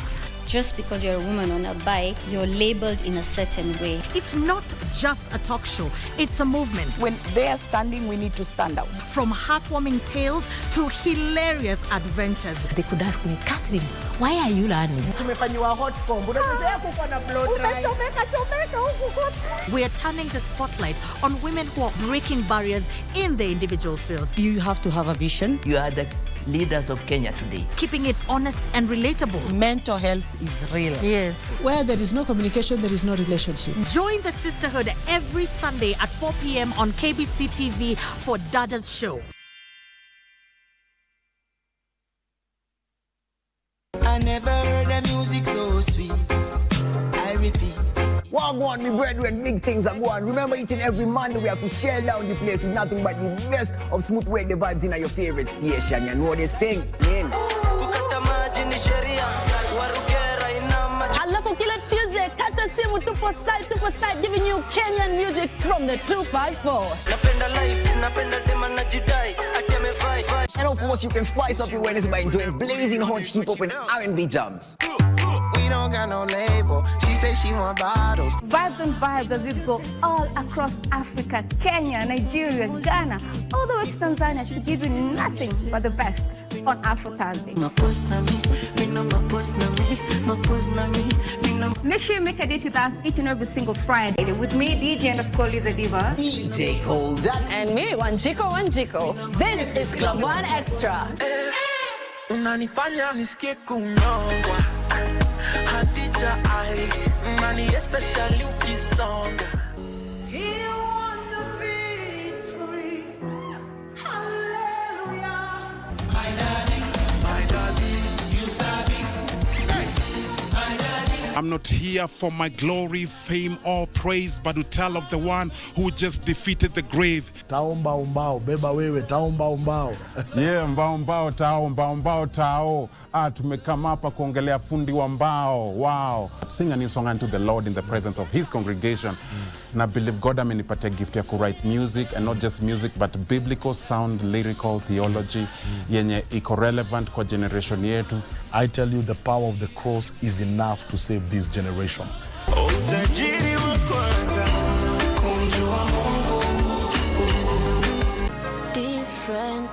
Unaona vile mtoto analia alafu watu wanakuambia nyamaza.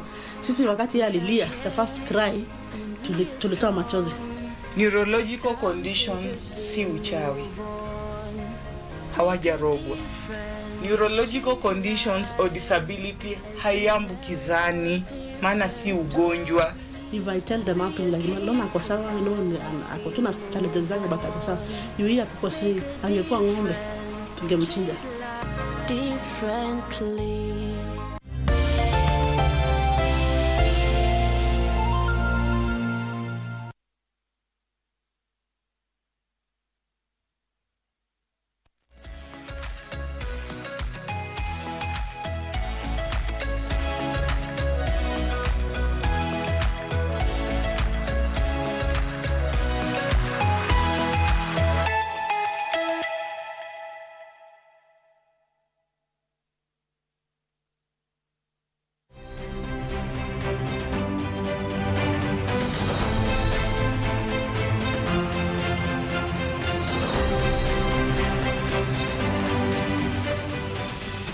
Ambassador Daniel Kazungu Mzee was born in 1917 in Kavilani, Malindi in Kilifi County.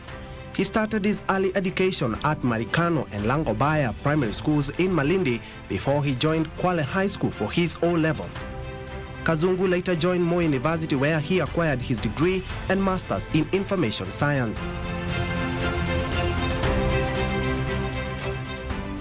After graduation, he worked at the Institute of Advanced Technology as a training consultant before moving to Computech, where he was deployed to a United Nations agency. He later joined FinTech International as a sales representative of Microsoft and Compaq across East Africa region before switching to IBM in New York, where he was in charge of personal computing division in East Africa. From IBM, he moved to Lenovo Corporation East Africa as regional manager before returning to IBM, where he finally served as country representative for Ethiopia and Kenya.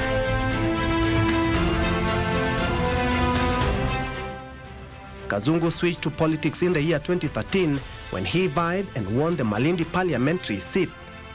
In the 11th House, he served in 3 departmental committees on energy, regional integration, as well as that of communication and information. Kazungu quit parliament when he was nominated the mining cabinet secretary in December of 2015.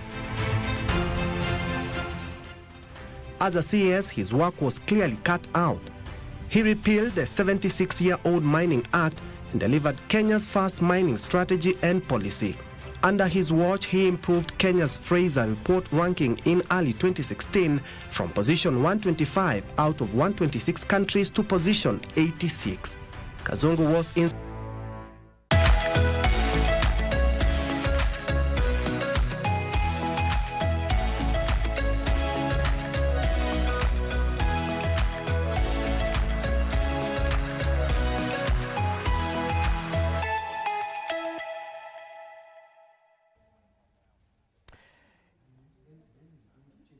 You're still watching Good Morning Kenya. Welcome back. My name is Mike. Maybe we continue with the program, and now we shift gears and talk about matters to do with Kenya diaspora, faith and culture. We're talking about, the idea is talking about influence of faith, leadership shifts and cultural preservation abroad, as spearheaded by the Kenya Christian Fellowship in America. And I will be joined by Patricia Jenga, who is the KCFA president from Maryland, and also Dr. Bernard Theoras, who is a KCFA president from North Carolina, and also Dr. Joseph Okello, who is a immediate former KCFA president from Florida. Welcome to the program, and I hope you're doing well. I'll start with you, Patricia, because you're the lady. How are faith-based fellowships helping Kenyans or shape the experience of Kenyans abroad? Patricia?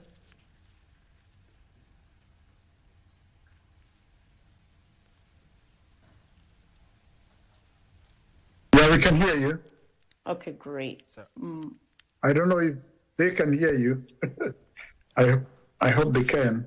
Okay. All right. I will try again.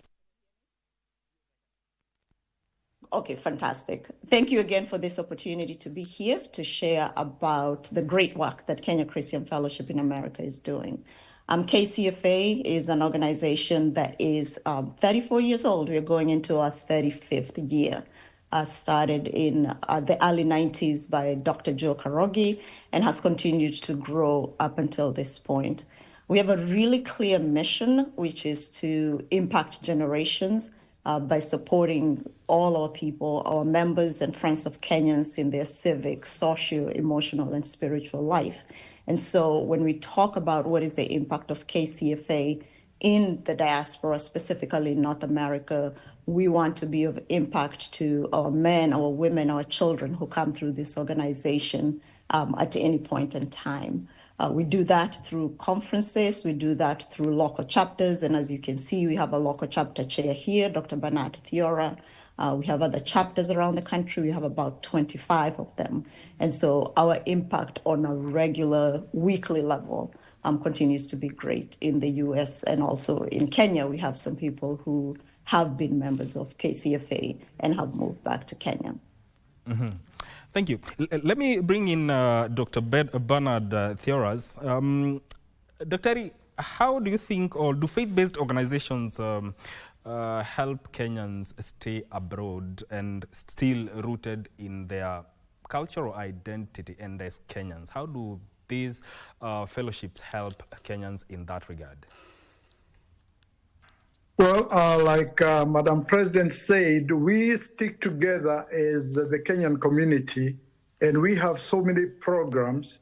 Like if you look at the departments that we have a department for women, we have a department for men, we have a department for youth, we have a department for basically everybody to make sure that we get together and we help every department is able to help the people who fall in that category. So we have programs, we have activities that remind us that we are still Kenyans. And that is one of the things that we shout so loud, to make sure that even the children who are born here, they have an identity. We remind them that they are Kenyans. So what we do when somebody comes here, let's say they are new, we receive them, we help them settle down, and most of them we make sure they have joined the organization, so that, remember, when somebody gets here, they are far from the network that they had back home. And so when they get here, they have to develop this network. And KCFA has been very, very critical in making sure that the people are welcome, the people are grounded, and the people are still, being taught the things they need to be taught. Mm-hmm. So that's how we do it. Okay, let me bring in Dr. Joseph Okello. And of course, you've stayed abroad for quite some time. And I'd love to know the kind of challenges that Kenyan migrants face in terms of faith, identity, and community, and how they can be addressed. There are a number of challenges that they face. There's no doubt about that. First of all, there's the question of cultural differences that they have to deal with. You come to the United States with your own sets of cultures and you encounter a new set of culture, and there's definitely going to be a clash. But in terms of the faith, there's always the challenge of compromising your beliefs and your convictions. And when that happens, you have to go back to the word of God as theoretically written in scriptures to regain your grounding. And Kenya Christian Fellowship in America helps to facilitate that kind of challenge. Of course, there's also the financial challenge where you are coming to the United States believing it's the land of opportunity, but that opportunity is not available unless you put in the hard work. And when you put in the hard work, it's not always a guarantee that you will be rewarded. So you have those three types of challenges: financial, cultural, faith challenges that you face. And then there are generational challenges. You have so many different generations. Right now we are dealing with Gen Z. And of course, there was Generation X. Before then, you had things like the postmoderns and the baby boomers. All those factor in. And unless you're grounded in the faith, it will not be entirely possible for you to maintain your footing and your spiritual and moral compass. Mm-hmm. Indeed. Patricia, you are the first woman to head KCFA as its president. And now, what does that election mean, especially for women when it comes to faith-based organizations? Thank you for that question, and I'm honored to serve in that capacity. Dr. Okello is my immediate predecessor. I took the reins from him 2 years ago. KCFA has had 8 presidents, so I'm the 8th one, and the past 7 obviously have been gentlemen of great renown and integrity. I'll say my niece has reminded me many times that this is really an important thing that has happened. The people of KCFA are grounded in faith and very forward-looking people. So this wasn't happenstance. It's something that people are committed to and wanted to be a part of. And so being a woman president for an organization such as this, that is serving really over 300 registered members and other people who come through our doors at any point in time, is a work that I take seriously. It's a work that I know will last longer than I'll ever be.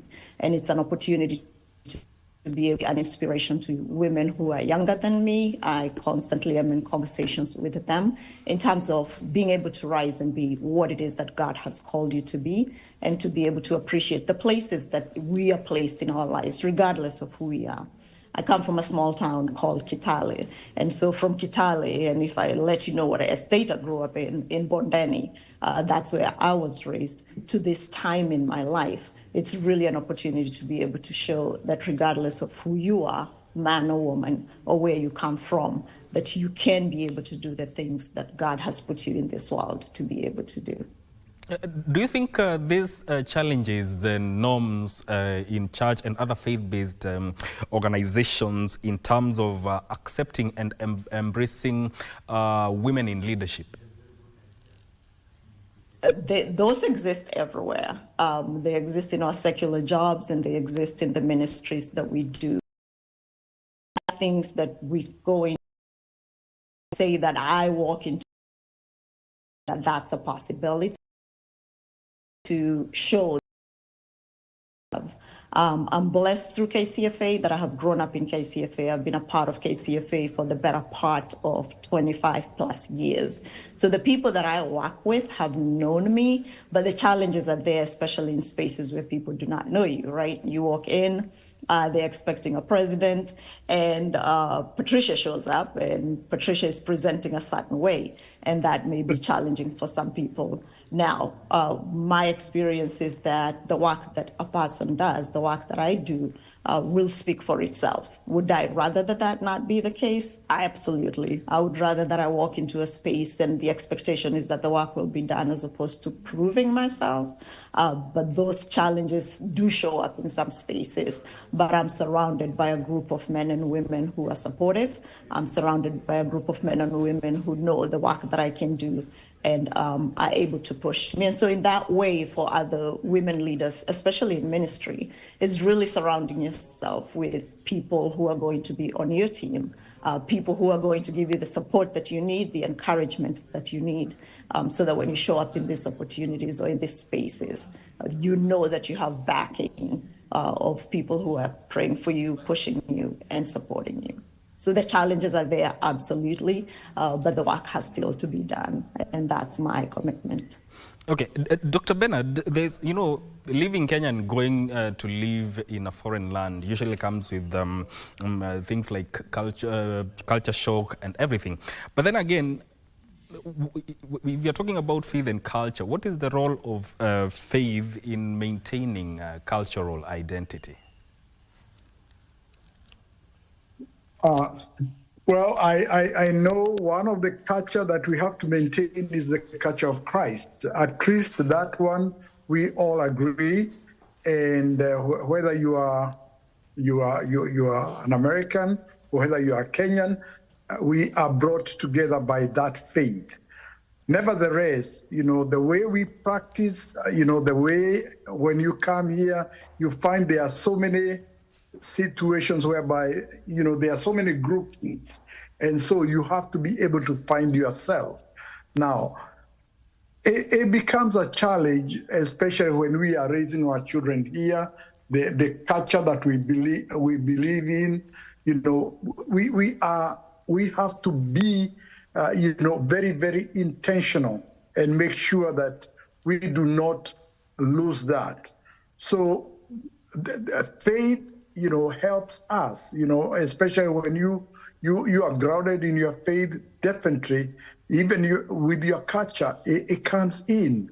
So we find ourselves, sticking together, we find ourselves holding our culture and ensuring that we are telling people, you cannot, like they say, if you do not have a culture, if you do not have, your own, culture, then you are wearing mtumwa, So we keep on reminding people that we have to be who we are.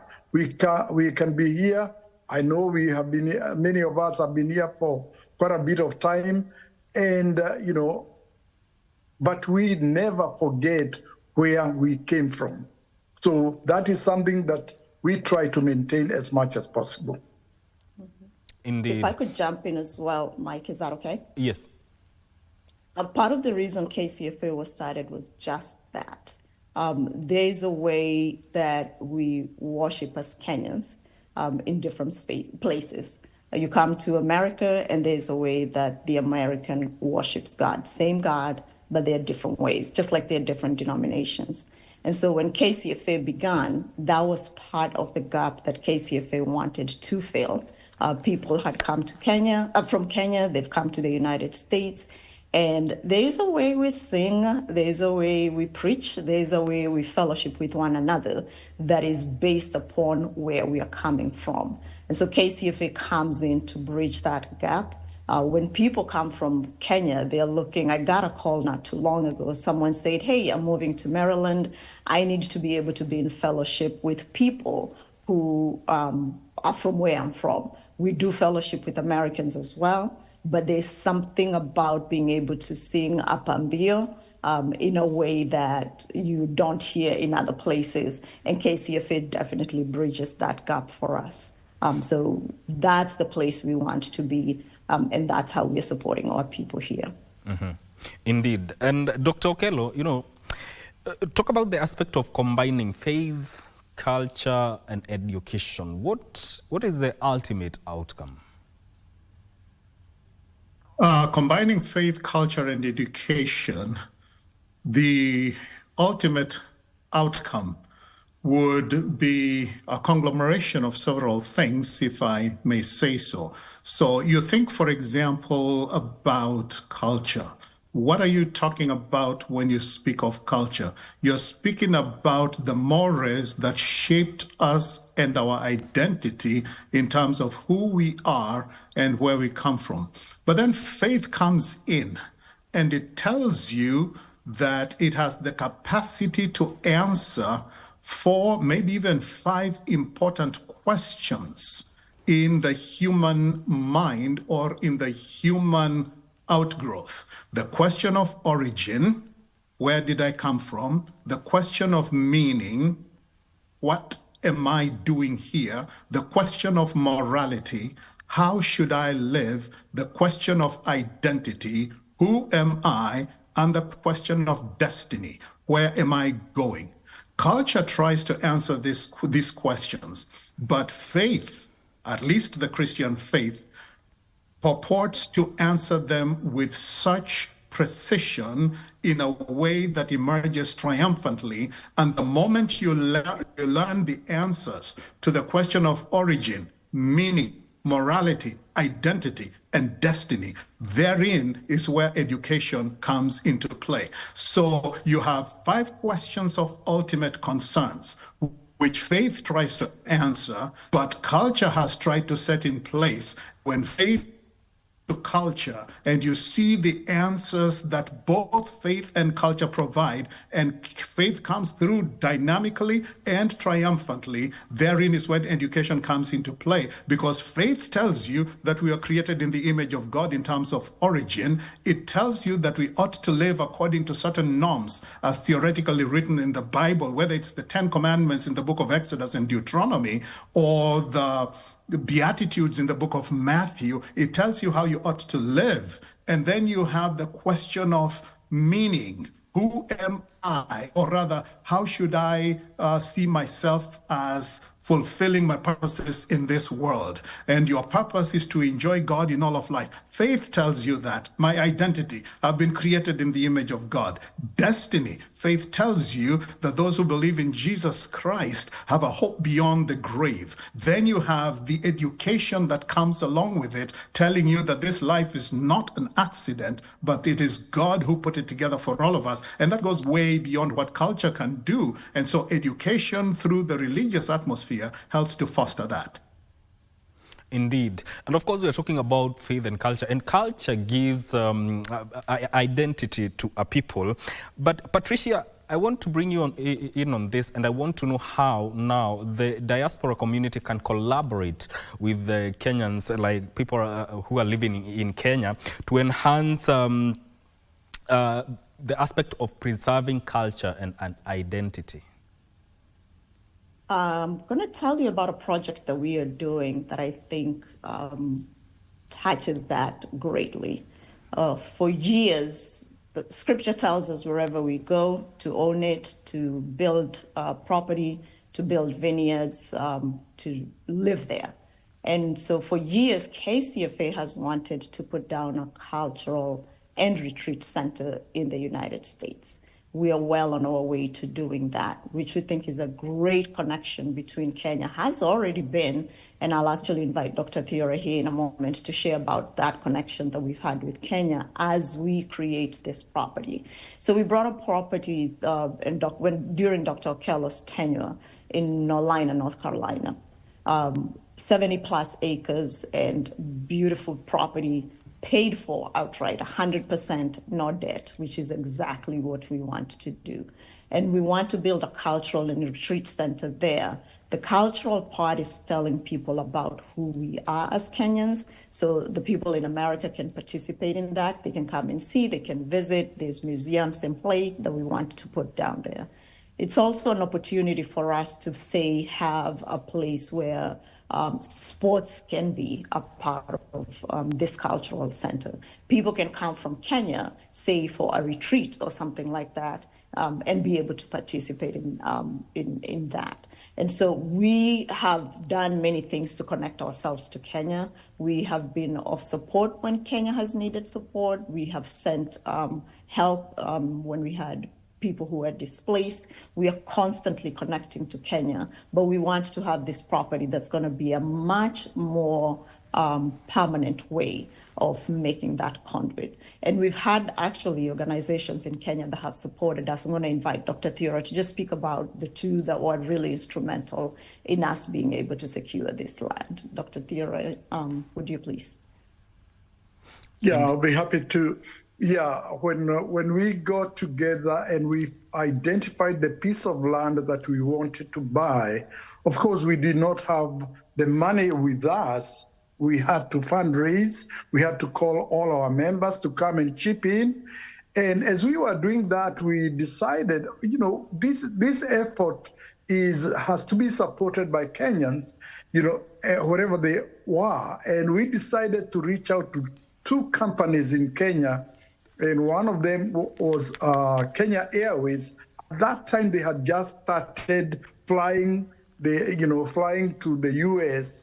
And so we decided, hey, why don't, because we use them a lot as we travel back to Kenya, why don't we reach out to them and see how they can help us? And we did talk to them, and they were very, very kind.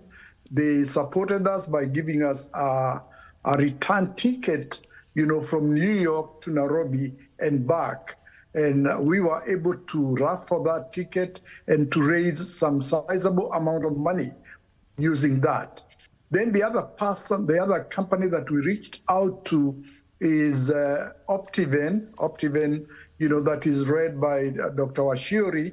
And we asked them for help, and they were very, very kind. They gave us a plot of land on off Kangudo Road, a piece of land that we were able again to raffle. Remember, Kenyans, when they hear land, they are very excited, especially when they are in the diaspora. So we were able to raffle that piece of land and raise quite good money.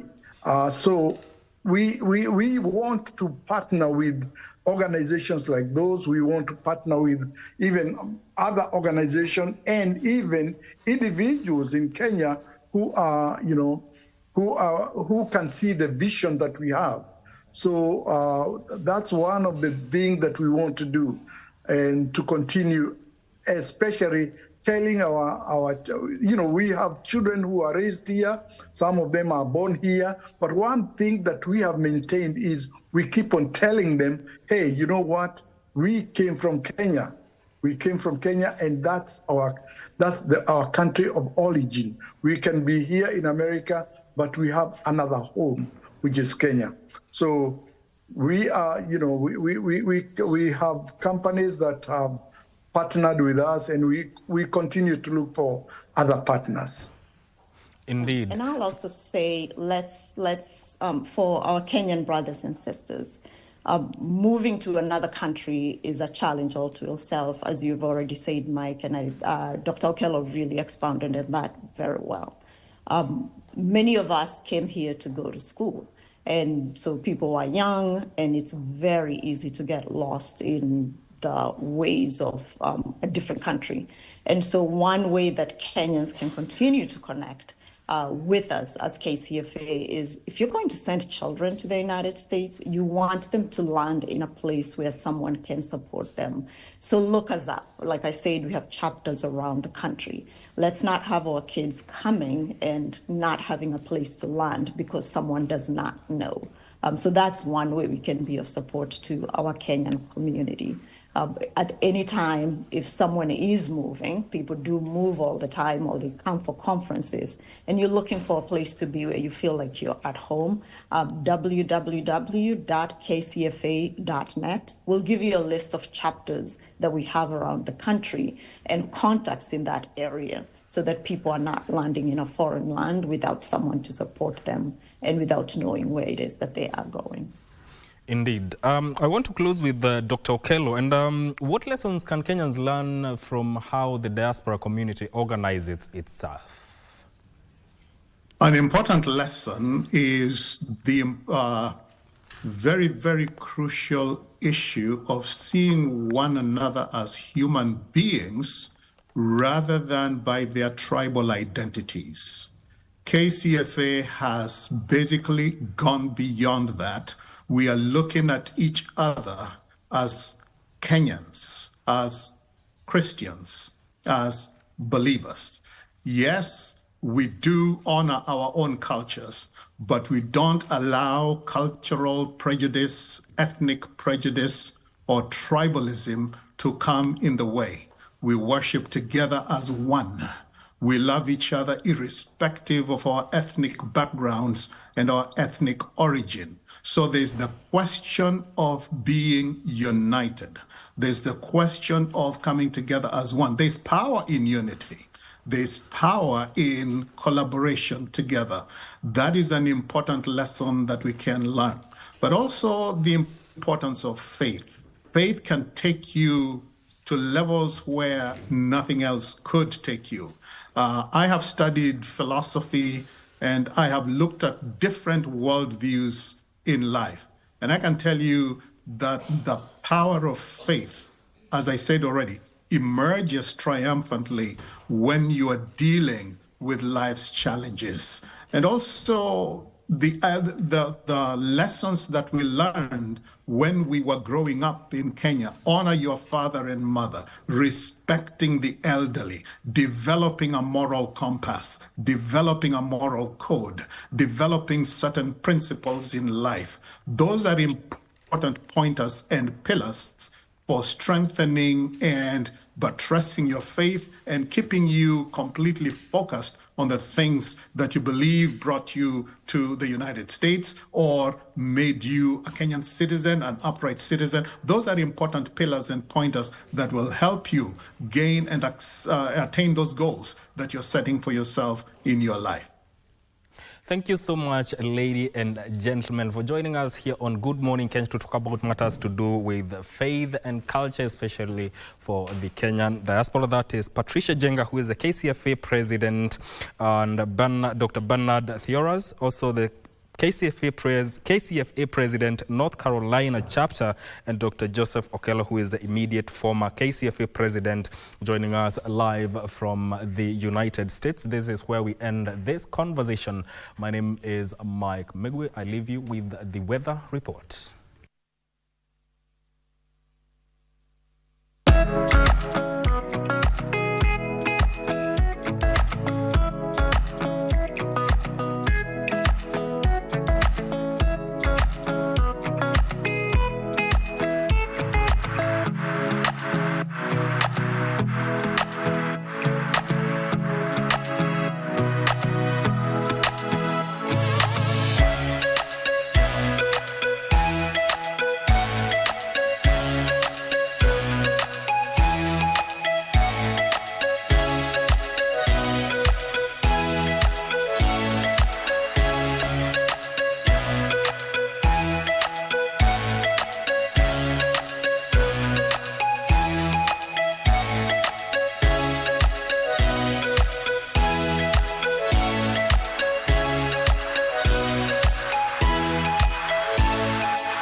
Hello, fabulous ladies. Welcome to the talk show that's all about sisterhood, empowerment, and unfiltered conversation. We will be focusing on women. We believe in women. We are really changing. We are creating a safe space for women to connect, thrive, and share. Just because you're a woman on a bike, you're labeled in a certain way. It's not just a talk show, it's a movement. When they are standing, we need to stand out. From heartwarming tales to hilarious adventures. They could ask me, Catherine, why are you learning? We are turning the spotlight on women who are breaking barriers in the individual fields. You have to have a vision. You are the leaders of Kenya today. Keeping it honest and relatable. Mental health is real. Yes. Where there is no communication, there is no relationship. Join the sisterhood every Sunday at 4 p.m. on KBC TV for Dada's Show.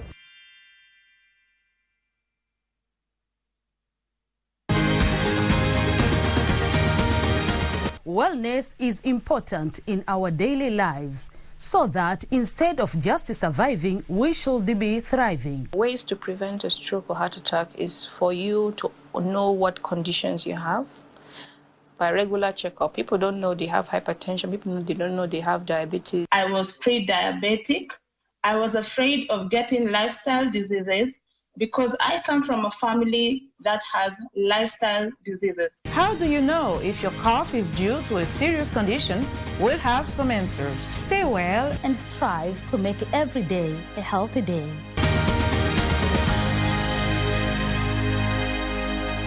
Watu wanandoa, watu uko karibia kashachumbiana, ametuana bado ndoa, umwasambaratisha. Anatuambia kwamba tuseme hivi, Allah anasemaje? Anasema innal munafiqina fi ad-darki al-asfali minan nar wa lan tajida lahum nasira illa alladhina tabu wa aslahu. Yani wewe umefanya uovu, umefanya unafiki.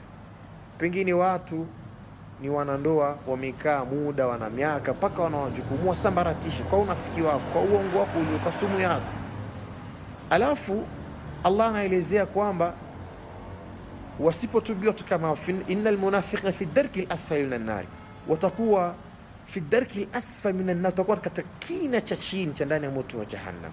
لقد صدق الله رسوله الرؤيا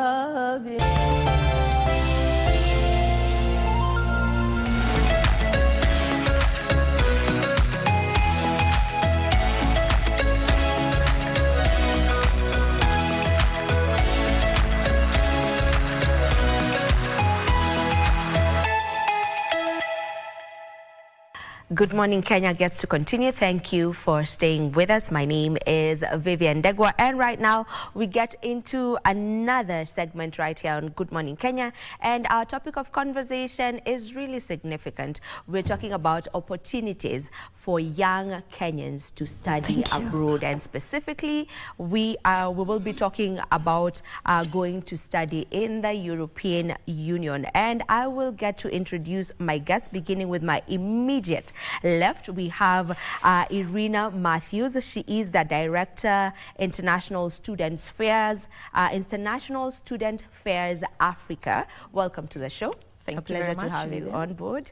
And then on my far end, we have Her Excellency Henriette Geiger. She is the European Union Ambassador to Kenya. Welcome to the show. Good morning. Thanks for having us. It's a pleasure to have the both of you here to speak about the opportunities that young Kenyans have, or the Kenyans who would love to pursue an education outside Kenya and the EU, to be specific. Maybe if we can just begin by looking at the best, opportunities. When looking at the best opportunities, rather, to study abroad, what exactly should one look out for? Where should one start? I'm thinking of going to study abroad. Where should I begin looking at things? I would say research. Do your research first, and start obviously from the country you're interested in, and obviously the program you're interested in. Come to one of the international education fairs like ourselves.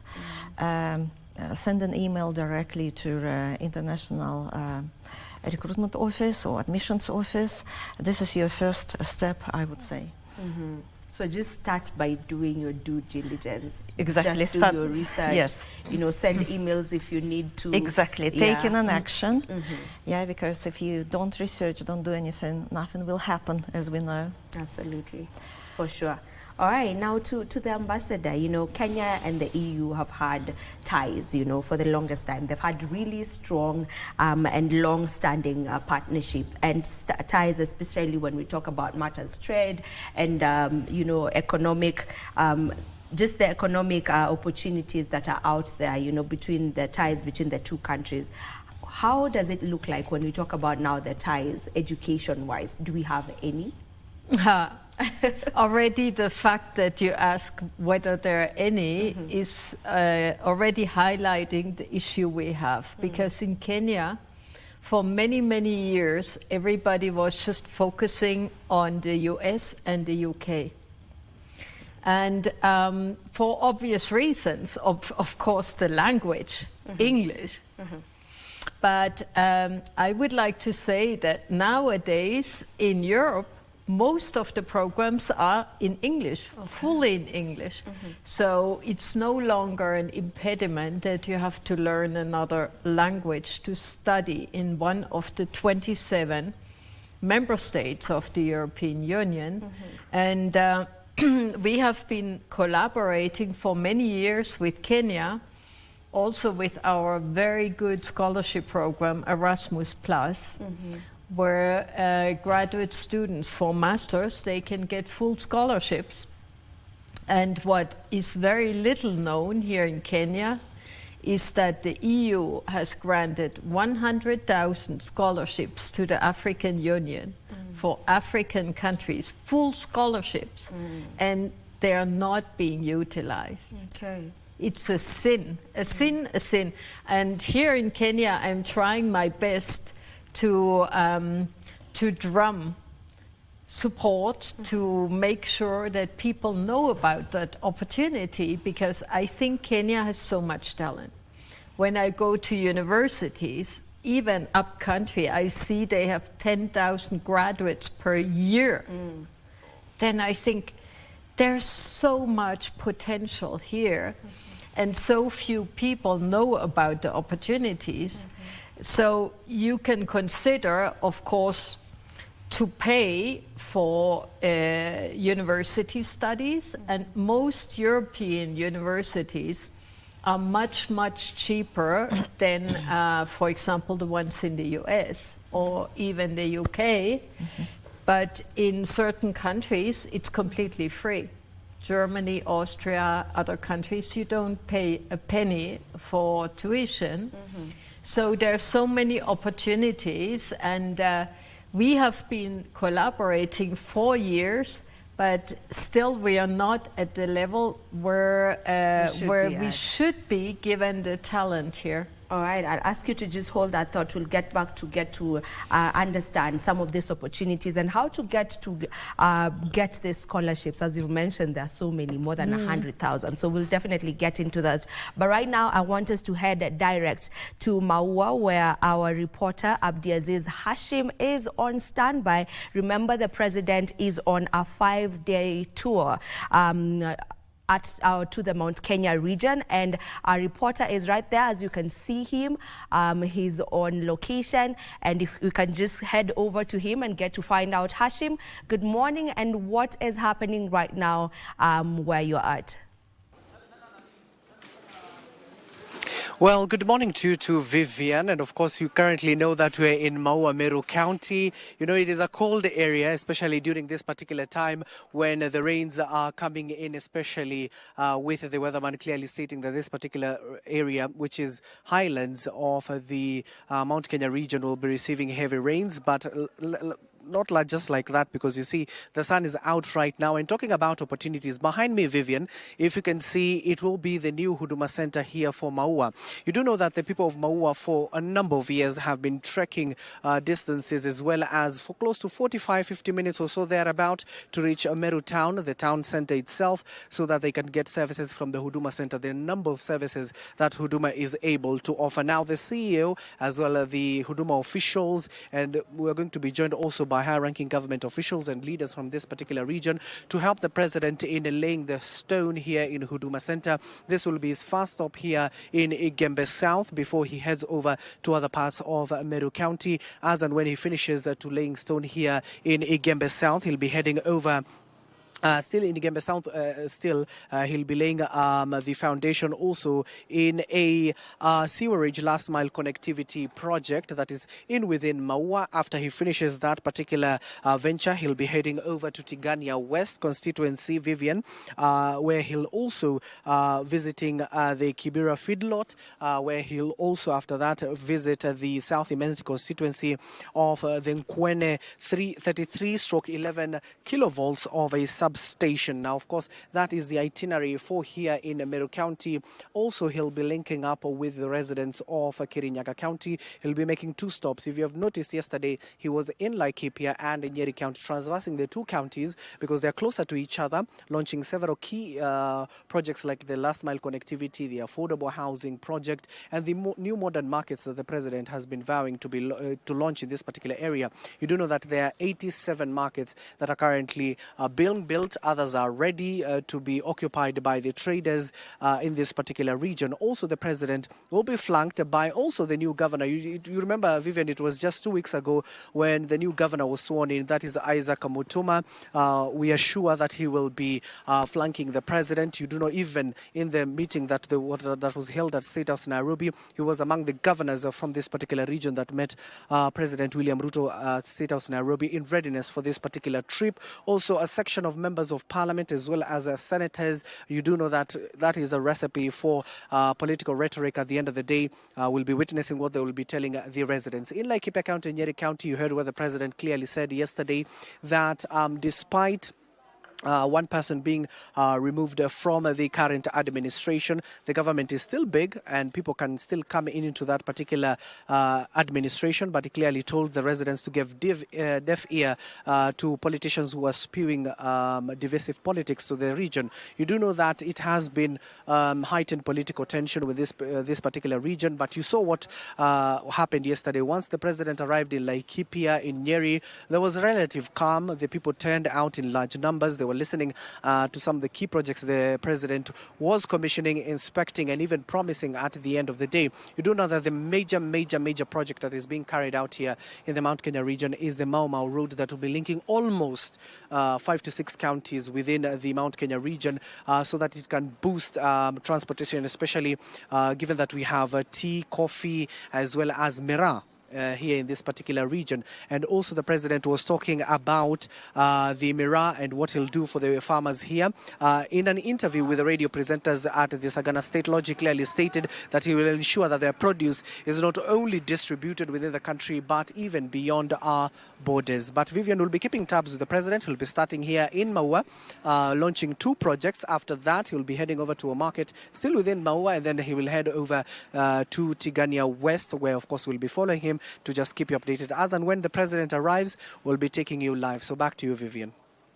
Thank you so much, Hashim, for just filling us in on what to be expected today in Maua Mary, and for giving us a breakdown of the president's itinerary as he continues his 5-day development tour in the Mount Kenya region. We'll definitely be keeping tabs on that. Keep it KBC Channel 1. Let's head back to our conversation. We're talking about opportunities for young Kenyans to study abroad. And just to you, Irina, you know, you are the director of the International Student Fairs Africa. First of all, just to get to know what exactly prompted you to start this initiative or program. So we started in 2012 because we saw a gap in knowledge and information about study abroad opportunities for Kenyans. This is how we started. And also because we had demand from foreign universities who approached us in order for them to come to Kenya. And there was a need to organize such an event because during this time, 2012, we had only a couple of events, one domestic event and one, I think, event organized by an agent, so there was a big gap. And obviously we had a demand and we organized that event in 2012. First of all in Kenya, and then later on, I think a year later, we also started to organize another leg in Tanzania, in Dar es Salaam and Arusha. And recently, about 2 years ago, we also organized the first event in Ethiopia. Okay. All right. And you've been doing this since 2012, as yes, you had mentioned. Long time, yes. Yes. Yeah, and it's going well? It's going well. Obviously, with COVID, there was a bit of a, obviously, a fallback, but now we are back on track, I would say, yeah. Right. And with this event, Study in Europe event, we hope that we will give this unique opportunity. First of all, I would like to say it will be an amazing, unique event, which, in my opinion, hasn't happened in Nairobi yet. So from Study in Europe delegation, we will have 37 universities from 9 countries. And on top of it, we will also have some Study World universities offering programs around the world. So it will be very unique because we will have countries we never had in Kenya before, such as Spain, Italy, I would say Romania, because Romanian universities visited Nairobi before, but not with such a big delegation. Sweden, so I would say, and also France. So we had some German universities coming, but it also will be a good representation of German universities. So I think that it's very, very unique in itself, also on what Study in Europe offers. As Henry mentioned before, you know, there are opportunities for full scholarships for students, Kenyan students, and we know that Kenyan students are very capable students. So yeah, we are very excited, basically. Come on the 5th of April to start it, yes. Yeah, 5th of April, that's when the fair is happening. Yes. All right, I want us to get into the opportunities, you know, because I'm sure that is what most people would love to know about. As you mentioned, Kenya checks out graduates yearly in numbers, you know, and I'm sure that those who would love to get the opportunity to study abroad, but probably they just don't know where. And this is something that you do. I saw you had gone to the University of Nairobi sometime late last year, talking to final year students from the University of Nairobi, just on the opportunities and so on and so forth. So let's look at that. Speaking about scholarships, there are different kinds of scholarships, right? There are fully paid, there are partial ones, and maybe grants as well. Just take us through that process of one getting to apply to get a scholarship. Yeah. Well, thank you very much. And indeed, I'm going from university to university to give that talk, and my colleagues also. But what is very important, since COVID, everything has become online.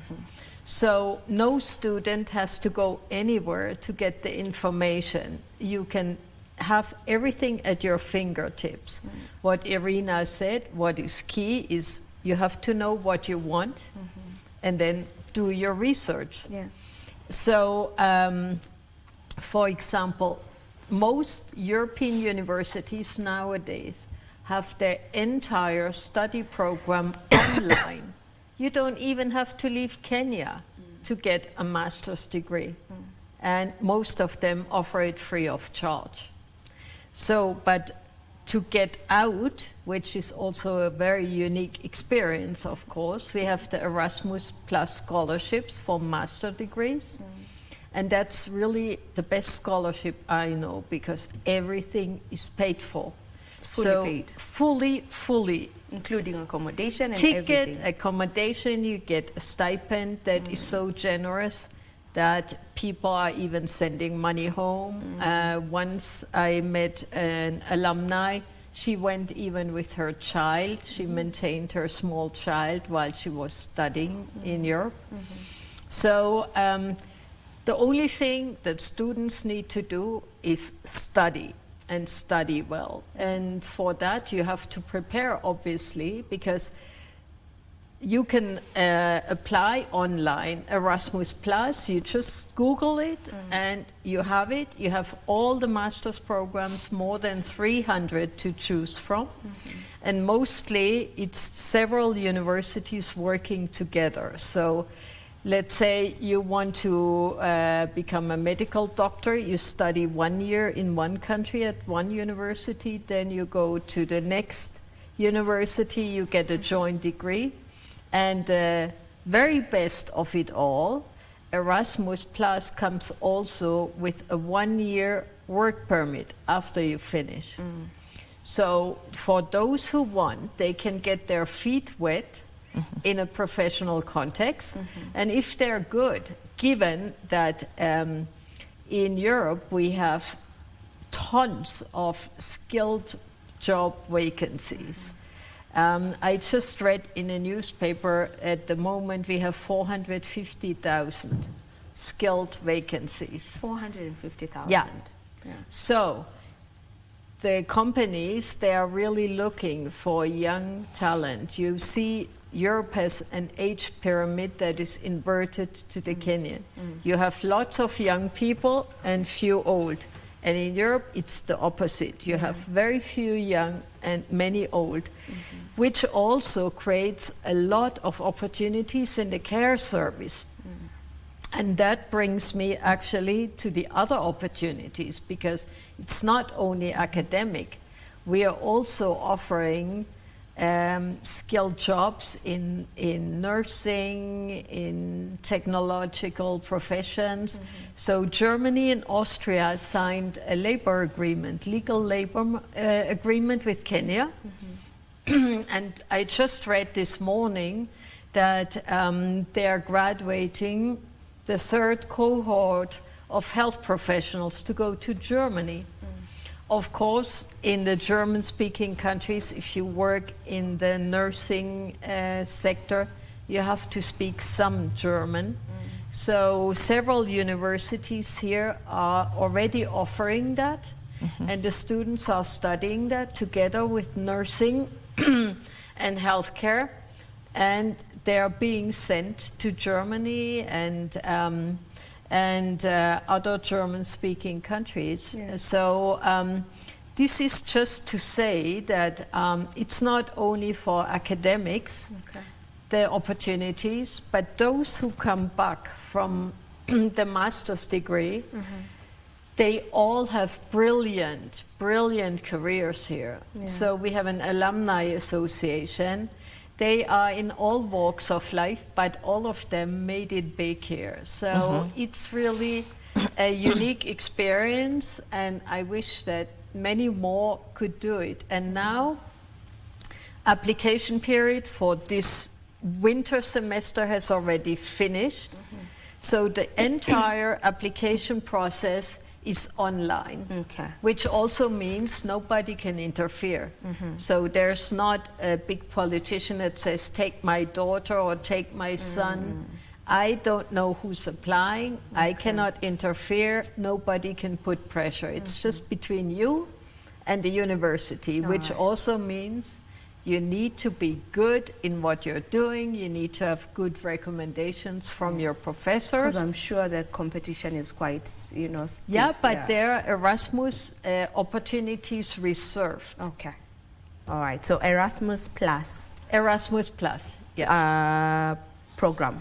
For anyone who would love to go check it out, that's how they go, and, search for it. And then very soon the applications then will start for the following year. All right. Okay. So for you, Irina, you've been doing this, since 2012, as you've just mentioned. Maybe just what are some of the courses that are on demand, and how has that changed, over the years?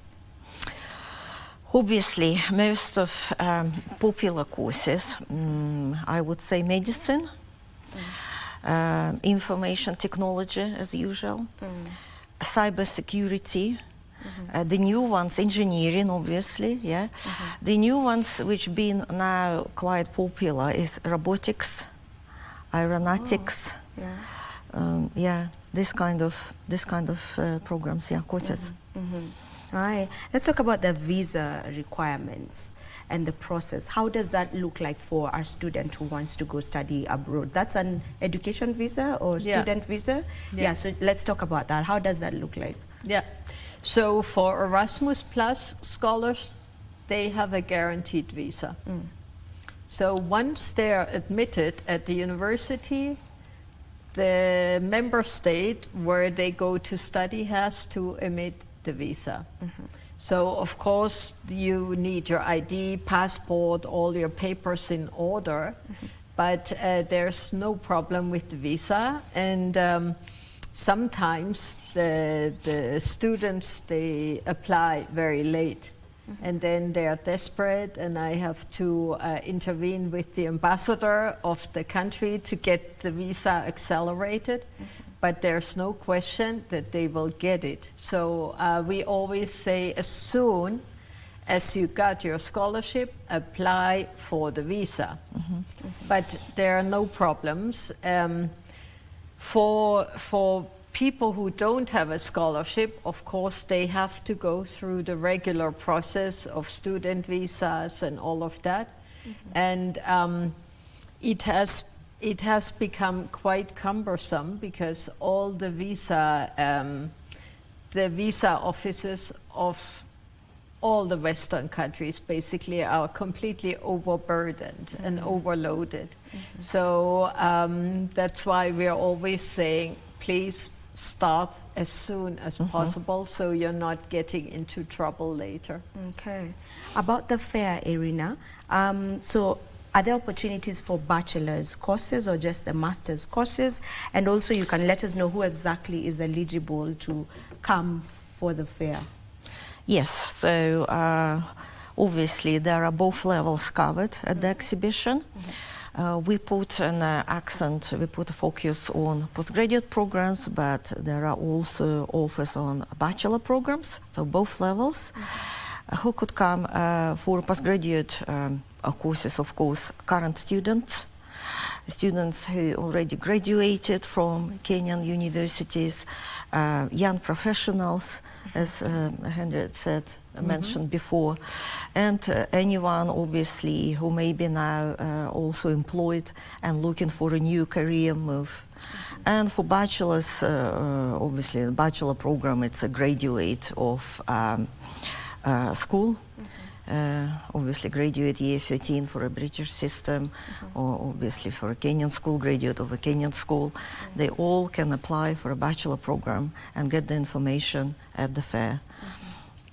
So it's for both levels. Both levels. Both levels. All right. Just how conducive is the environment for African students in the European Union?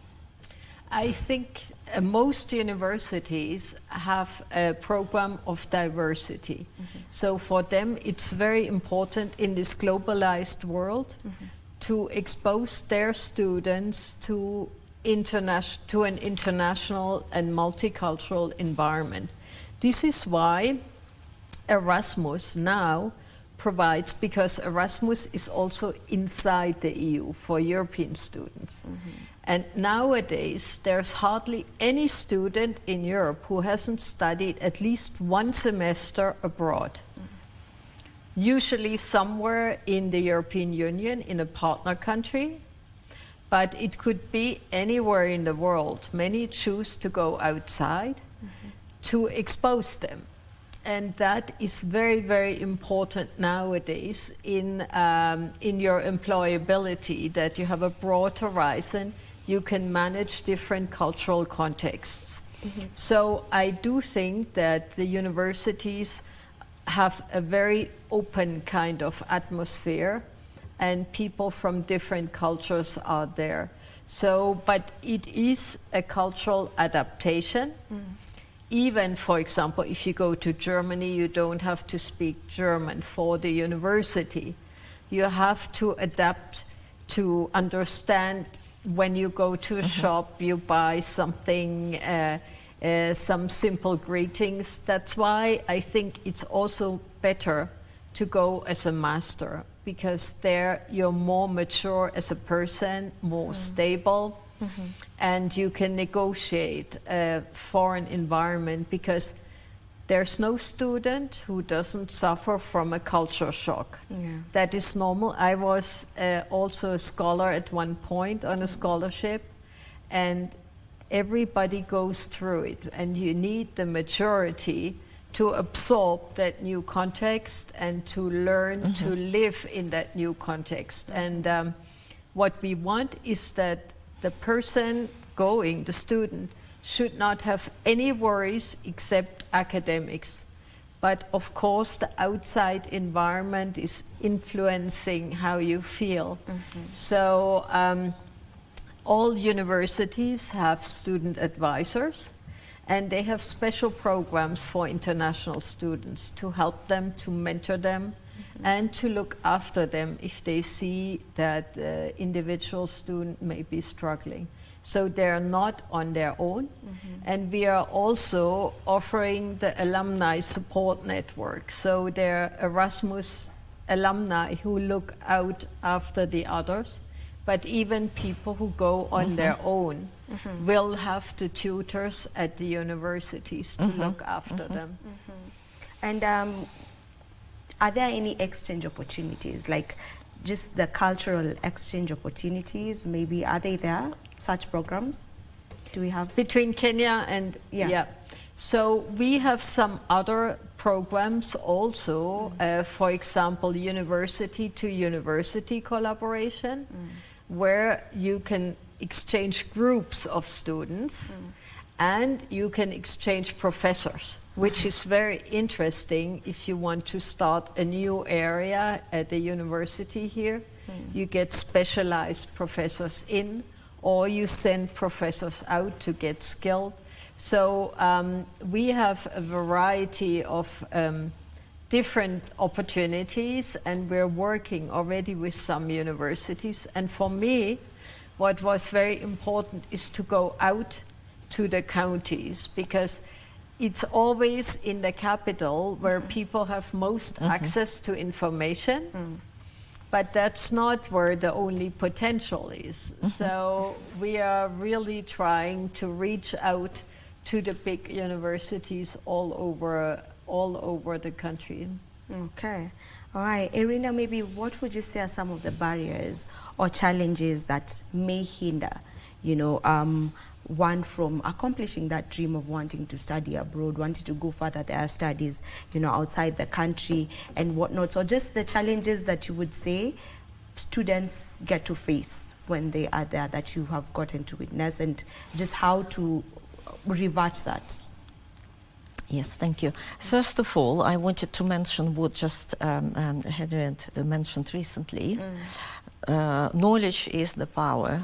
So do your research. As Harriet mentioned before, a lot of students are not aware of such opportunities and scholarship. Sure. That's number one obstacle, I would say. Second obstacle, I would say finances, probably, in a way, even though they will receive full scholarship. As we mentioned before, the students not aware of it, and there may be some obstacles whereby they may be afraid to take necessary steps in order to apply for the program. And I would say that maturity, as you mentioned, is also very, very important, because it's very daunting if they decide to move to another country which is completely different culturally wise. For instance, in Europe, they move from Kenya to Europe.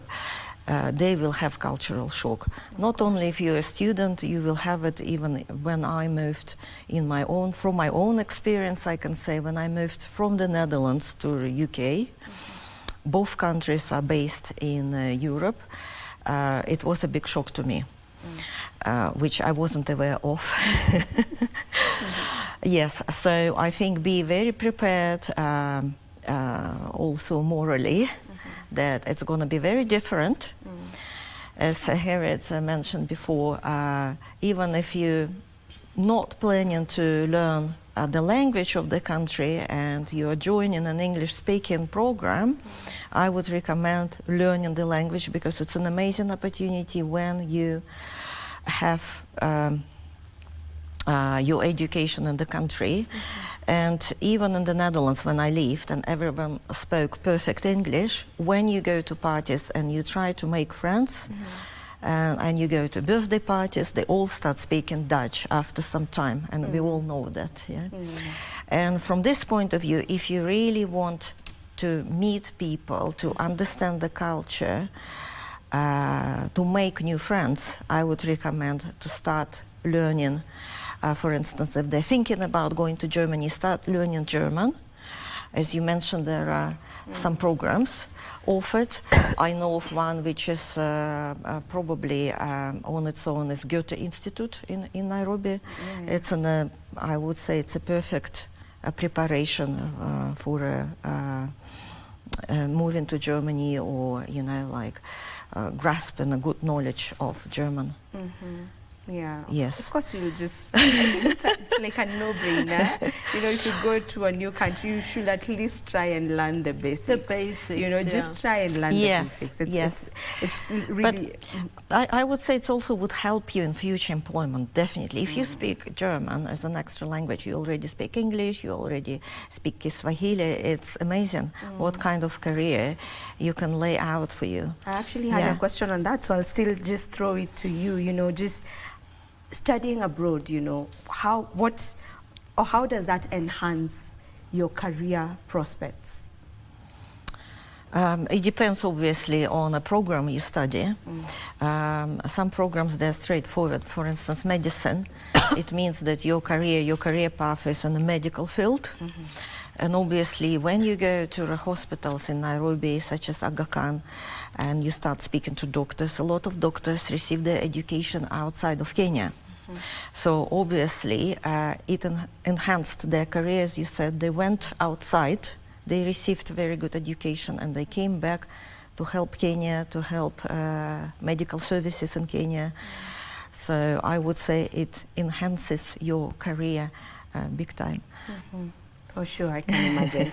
Now, to you, Ambassador, maybe what are some of the frequently asked questions, excuse me, the frequently asked questions you get to receive maybe from the students as you go around trying to talk about these opportunities? What are some of those very frequently asked questions? It's definitely the money and the visa.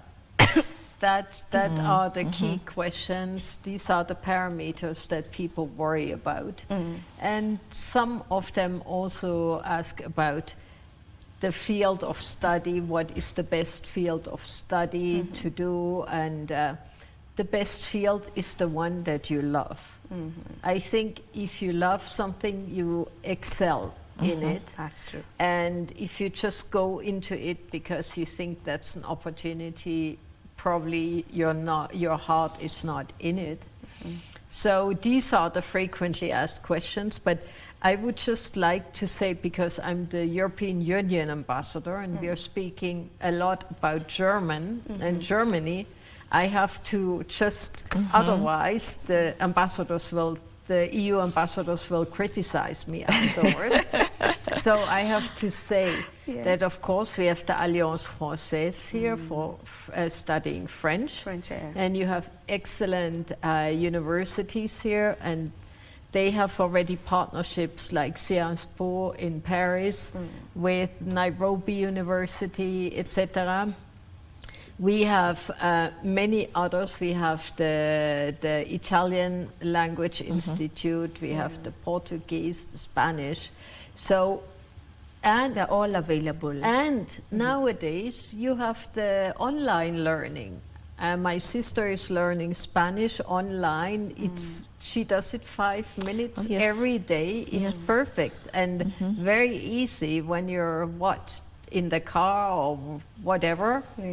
And then also I wanted to say, on top of the Erasmus scholarships, most of our member states have bilateral scholarship programs, like Hungary, for example.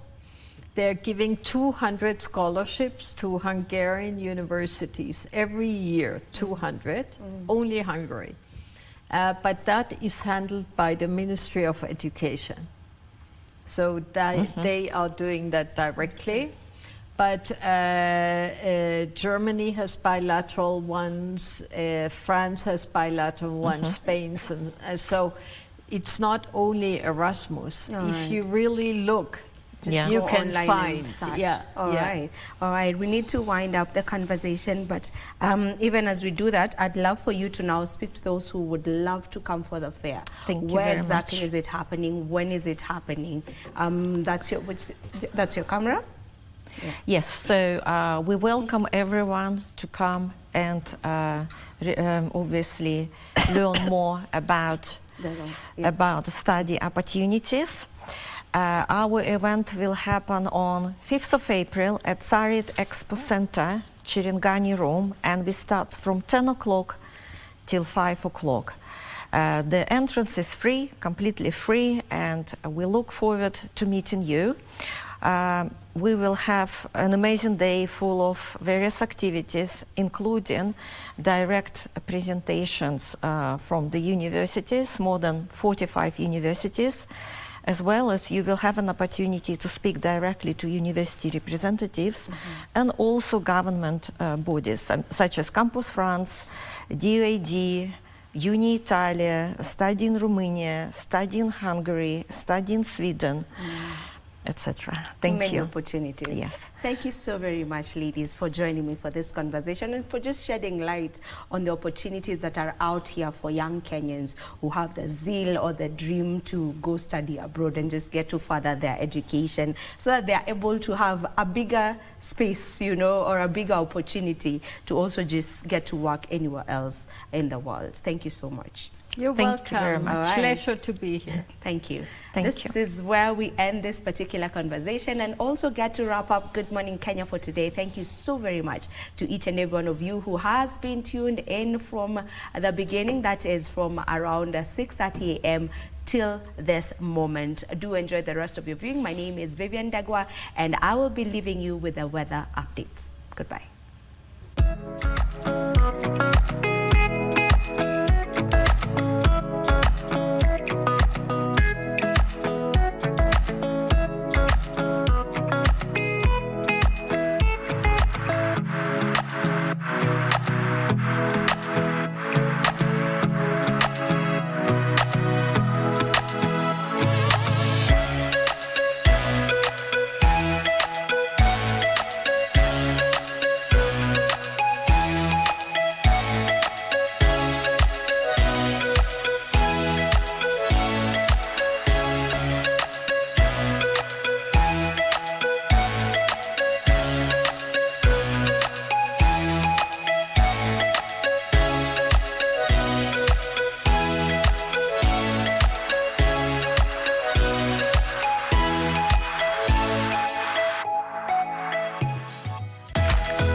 Are you a talented artist? Or are you passionate about a topic you want to discuss?